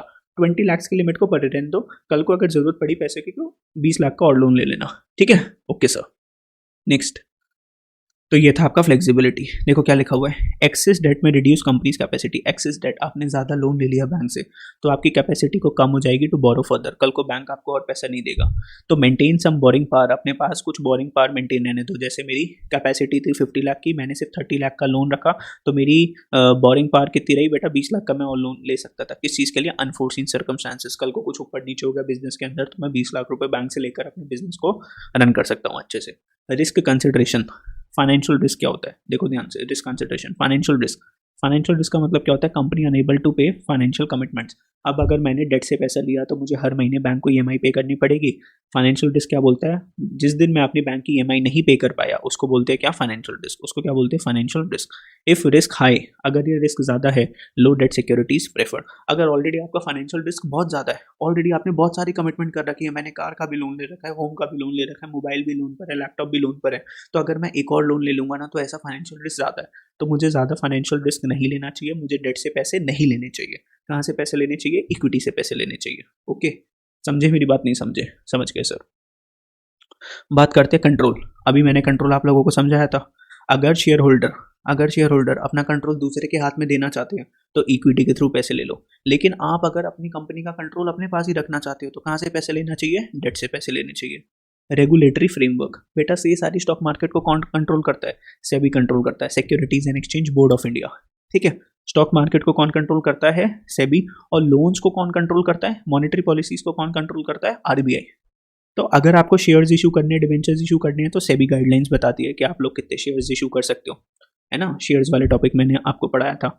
इफ सेबी गाइडलाइंस ईजी, अगर सेबी की गाइडलाइंस ईजी है, सेबी बोलता है कोई बात नहीं आप शेयर से पैसे ले लो, देन प्रेफर सिक्योरिटीज, तो आप लोग शेयर से पैसे ले सकते हो, डिवेंचर्स के थ्रू पैसे ले सकते हो, कोई दिक्कत नहीं है। लेकिन अगर सेबी गाइडलाइंस बहुत स्ट्रिक्ट है आपके ऊपर तो फिर लोगों से पैसा लेना मुश्किल हो जाएगा, क्योंकि सेबी कुछ ना कुछ गलत करते होगे ना। देखो कुछ ऐसी कंपनीज होती हैं जो लोगों का पैसा लेके भाग जाती है, तो थोड़ा सेबी को भी ना स्ट्रिक्ट रहना पड़ता है। पब्लिक कंपनी आई, उसने लोगों का पैसा लिया, कल को भाग गई, तो पब्लिक का ट्रस्ट भी खत्म होता है स्टॉक मार्केट के अंदर। स्टॉक मार्केट कंडीशन बूम, अगर देखो स्टॉक मार्केट की कंडीशन बूम चल रही है, मतलब शेयर मार्केट बहुत अच्छी जा रही है, ठीक है, शेयर्स बढ़ते जा रहे हैं। और रिसेशन क्या होता है, जब स्टॉक मार्केट बहुत ज़्यादा स्लो चल रही है। तो अभी जैसे कोविड की न्यूज़ आई ना 1-2 दिन पहले चाइना की, तो कल स्टॉक मार्केट काफ़ी ज़्यादा कम हो गई, तो थोड़ा रिसेशन सी सिचुएशन आ गई। फिर बूम क्या होता है कि भाई स्टॉक मार्केट में कुछ अच्छी न्यूज़ चल रही है, इंडियन इकोनॉमी बहुत अच्छा कर रही है, तो शेयर्स बहुत बिक रहे हैं। तो at recession market is slow, जब रिसेशन का टाइम होता है शेयर मार्केट डाउन चल रही होती है। Investors hesitate to invest in equity, तो लोग बागों को डर लगता है शेयर्स में पैसे लगाना। उस टाइम पर आप कहाँ से पैसे ले सकते हो, डेट सिक्योरिटी से। तो जब रिसेशन का टाइम चल रहा है तो कहाँ से पैसे ले सकते हो, डेट से। और जब बूम का टाइम चल रहा है तो कहाँ से पैसे ले सकते हो, इक्विटी से पैसे ले सकते हो। और अगर आपको कुछ भी नहीं समझ में आ रहा कि कहाँ से पैसे लेना चाहिए, तो बेटा अपने कॉम्पिटिटर्स को देखो, capital structure of other companies. मान लो आपके कॉम्पिटिटर्स क्या कर रहे हैं, आप टेक्सटाइल बिजनेस के अंदर हो, तो बाकी देखो, बाकी जो टेक्सटाइल इंडस्ट्री वाले हैं उन्होंने कितना लोन ले रखा है। अगर उन्होंने अपने बिजनेस की कैपिटल का 30% लोन ले रखा है, उनकी कैपिटल थी 100 करोड़ की, और उस 100 करोड़ में से उन्होंने 30 करोड़ का लोन ले रखा है, तो आप भी 30 करोड़ का लोन ले लो, बाकी 70 करोड़ किससे ले लो, इक्विटी वालों से पैसे ले लो। ठीक है बच्चों, समझ गए, यस। तो 14 के 14 पॉइंट मैंने आप लोगों को समझा दिया। जल्दी से देख लो, मैं आपकी चैट्स को देख रहा हूँ, अगर कोई डाउट होता है तो मैं उसको ले लेता हूँ।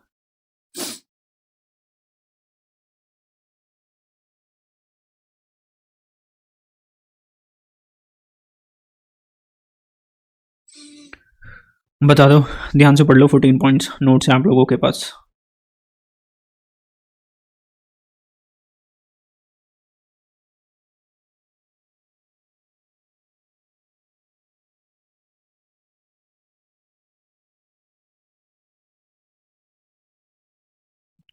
बहुत इंपॉर्टेंट है 14 पॉइंट्स, क्वेश्चन आएगा इसमें से 100% कैपिटल स्ट्रक्चर में से।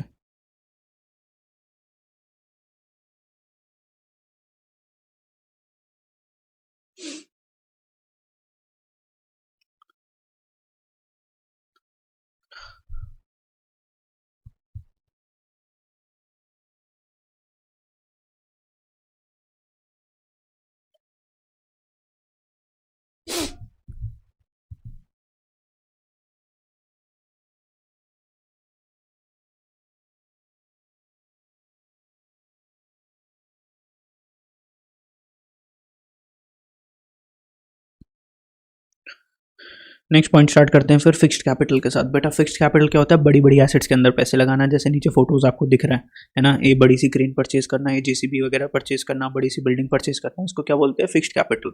तो what is fixed capital? Allocation of firm's capital. तो कंपनी के पैसे को एलोकेट कर दिया, लगा दिया। कहाँ पे लगा दिया? लॉन्ग टर्म एसेट्स के अंदर या बड़े बड़े प्रोजेक्ट्स के अंदर पैसे लगा दिया। इट इज रिलेटेड टू, ये किसके साथ कनेक्ट होता है? फिक्स्ड कैपिटल किसके साथ कनेक्टेड होता है? इन्वेस्टमेंट डिसीजन के साथ, क्योंकि इन्वेस्टमेंट डिसीजन किस में पैसे लगाती है? एसेट्स के अंदर पैसे लगाती है। और इसको हम क्या बोलते हैं? इन्वेस्टमेंट डिसीजन को कैपिटल बजटिंग डिसीजन भी बोलते हैं। आगे, these decision affect the growth and profitability of company. बेटा ये बड़े बड़े डिसीजन हमारे कंपनी के ग्रोथ को भी इफेक्ट करते हैं, प्रॉफिटेबिलिटी को भी इम्पैक्ट करते हैं। अच्छा डिसीजन आपके कंपनी के प्रॉफिट को ऊपर भी लेके जा सकता है, बेकार डिसीजन आपके प्रॉफिट्स को एकदम डाउन भी कर सकता है। ठीक है। What are the factors affecting requirement of fix capital? बेटा ऐसे कौन से फैक्टर्स हैं जो कि अफेक्ट करेंगे आपकी फिक्स कैपिटल की रिक्वायरमेंट को? मतलब किसी बिजनेस के अंदर फिक्स कैपिटल बहुत कम लगता है। जैसे मान लो मेरे बिजनेस के अंदर ज़्यादा मशीन्स थोड़ी ना लगती है, एक लैपटॉप मिल जाए और उसके अंदर मैं क्या कर सकता हूँ? ईजिली पढ़ा सकता हूँ। ठीक है। बहुत से ऐसे बड़े बड़े बिजनेसेस होते हैं, जैसे मान लो मैन्युफैक्चरिंग बिजनेस है, उसके अंदर इतनी सारी बड़ी मशीन्स चाहिए होती है, फिर ट्रांसपोर्टेशन के लिए मशीन चाहिए, है ना। तो कुछ ऐसे बिजनेस होते हैं जिसमें फिक्स्ड कैपिटल की रिक्वायरमेंट ज़्यादा होती है, कुछ ऐसे बिजनेस होते हैं जिसमें फिक्स्ड कैपिटल रिक्वायरमेंट कम होती है। तो मान लो देखते हैं अब कौन से बिजनेस है जिसमें फिक्स्ड कैपिटल रिक्वायरमेंट ज़्यादा और किसमें फिक्स्ड कैपिटल रिक्वायरमेंट कम है। ध्यान से देखो। नेचर ऑफ बिजनेस, सबसे पहला कौन सा पॉइंट है हमारा? Nature of business. क्या लिखा हुआ है सर नेचर ऑफ बिजनेस के अंदर? फोकस करो। देखो, अब manufacturing company needs more fix capital as compare to a trading company. एक मैन्युफैक्चरिंग कंपनी है ना, मैन्युफैक्चरिंग कंपनी, उसके पास बेटा मशीन ज़्यादा होती है तो उसको ज़्यादा फिक्स कैपिटल चाहिए as compare to trading company.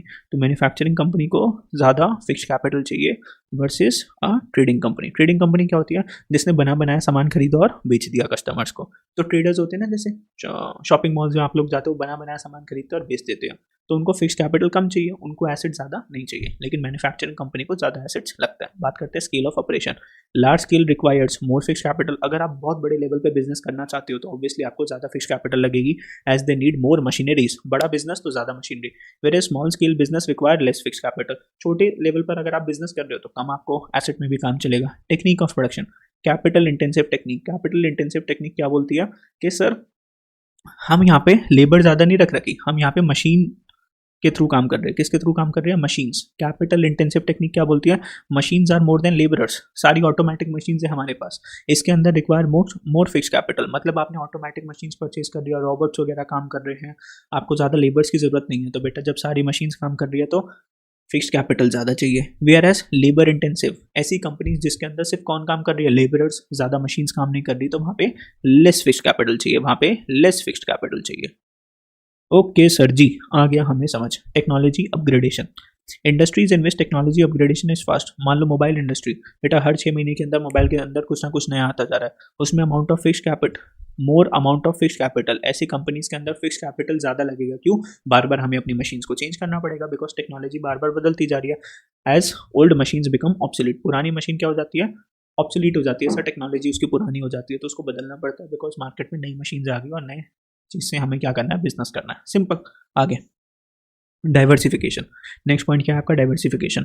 Company introducing more product range requires more fix capital. मतलब कोई ऐसी कंपनी है जो सिर्फ एक बिजनेस नहीं कर रही, 10 बिजनेस कर रही है, सिर्फ एक प्रोडक्ट नहीं बना रही, 10 प्रोडक्ट्स बना रही है। जैसे मान लो आपकी क्लासमेट जैसी कंपनी हो गई, रजिस्टर भी बना रही है, पेन भी बना रही है ना, स्टेशनरी में भी काम कर रही है, आईटी सी कंपनी, बेटा टोबैको कंपनी भी है, वो फूड आइटम्स भी बनाती है। तो ऐसी कंपनी जो एक चीज़ नहीं बना रही, 10 चीज़ें बना रही है, वहाँ पे more fix capital as they need more plants and machineries. जब बड़ा बिजनेस कर रहे हो तो ज़्यादा plant and machineries. Availability of lease and availability of finance and leasing facility. देखो, अगर आप अपना बिजनेस रेंटेड जगह पे कर सकते हो, लीजिंग फैसिलिटी क्या होती है? Rent facility. लीजिंग फैसिलिटी क्या होती है? Rent facility. मान लो अगर आपको बड़ी बड़ी मशीन रेंट पे मिल जाए तो आपका कम फिक्स कैपिटल लगेगा, सस्ते में काम हो जाएगा। मान लो आप वो मशीन लेने के लिए जाते हो, बेटा जितनी भी एरोप्लेन वाली कंपनीज होती है ना, जैसे इंडिगो कंपनी हो गई, ये एयरलाइन इंडस्ट्रीज हो गई, इनके पास जो प्लेन्स होते हैं इसमें से आधे से ज़्यादा प्लेन्स तो लीज पर होते हैं, बल्कि सारे के सारे प्लेन्स लीज पर होते हैं, इन्होंने खरीदे नहीं होते, रेंट पे ले रखे होते हैं।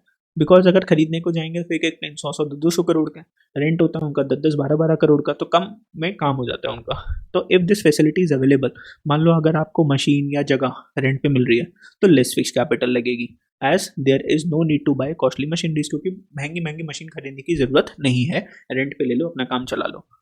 और land to operate the business, तो ना तो आपको लैंड खरीदने की जरूरत, ना आपको महंगी महंगी मशीन्स को परचेज करने की जरूरत, ठीक है ना, सस्ते में आपका काम चल जाएगा, रेंट पे ले लो। आगे बात करते हैं level of collaboration joint venture. Level of collaboration joint venture, company prefer collaboration, मतलब मान लो मैंने किसी दूसरे के साथ टाई अप करके बिजनेस अपना स्टार्ट कर लिया, तो कुछ पैसे वो लगा देगा, कुछ पैसे मैं लगा दूंगा, तो कम फिक्स कैपिटल लगेगी, as plant and machinery can be shared. अब जैसे वोडाफोन और आइडिया कंपनी थी बेटा, जियो की वजह से इनका सर्वाइवल मुश्किल था, दोनों कंपनीज आपस में दोनों ने हाथ मिला लिया, अपना वोडाफोन और आइडिया वीआई बन गई ना। अब इन्होंने क्या करा, अपने ऑफिस को शेयर कर लिया, अपने जितने भी कम्युनिकेशन टावर्स थे उनको शेयर कर लिया, है ना, अलग अलग अब वो बिजनेसेस को रन नहीं कर रहे, दोनों साथ मिल गए, तो एक दूसरे की मशीन को यूज कर लेते, सस्ते में काम हो जाता है, लेस फिक्स कैपिटल में काम हो जाता है, ठीक है। चलो सर आगे, factors affecting working capital requirement, किसकी बात कर रहे हैं बच्चों, अब ये हमारा लास्ट टॉपिक है, working capital requirement, this is our last topic. Marketing अभी नहीं करेंगे, मार्केटिंग बाद में करेंगे, ठीक है, रात को करेंगे मार्केटिंग, आई गेस रात को 9 बजे जो है ना मार्केटिंग वाला टॉपिक करेंगे, ठीक है। कल फिर मॉर्निंग में हम छोटे से टॉपिक कर लेंगे, कंज्यूमर प्रोटेक्शन और कंट्रोलिंग, फिर कल वाली रात को हम करेंगे फाइनेंशियल मार्केट्स रात को। तो आज रात को हमारा जो टॉपिक होएगा वो होगा मार्केटिंग, बता देना सबको कि रात को हम करेंगे क्या, मार्केटिंग। तो अब बात कर रहे हैं factors affecting working capital, factors affecting working capital, ठीक है। अभी मैंने जो है ना जानबूझ के मार्केटिंग इसलिए नहीं करवाया, मैंने सोचा कि ये वाला टॉपिक ही आपको डिटेल में समझा देता हूँ, एक एक घंटे में करवाने में आपको समझ में भी नहीं आएगा, तो मैं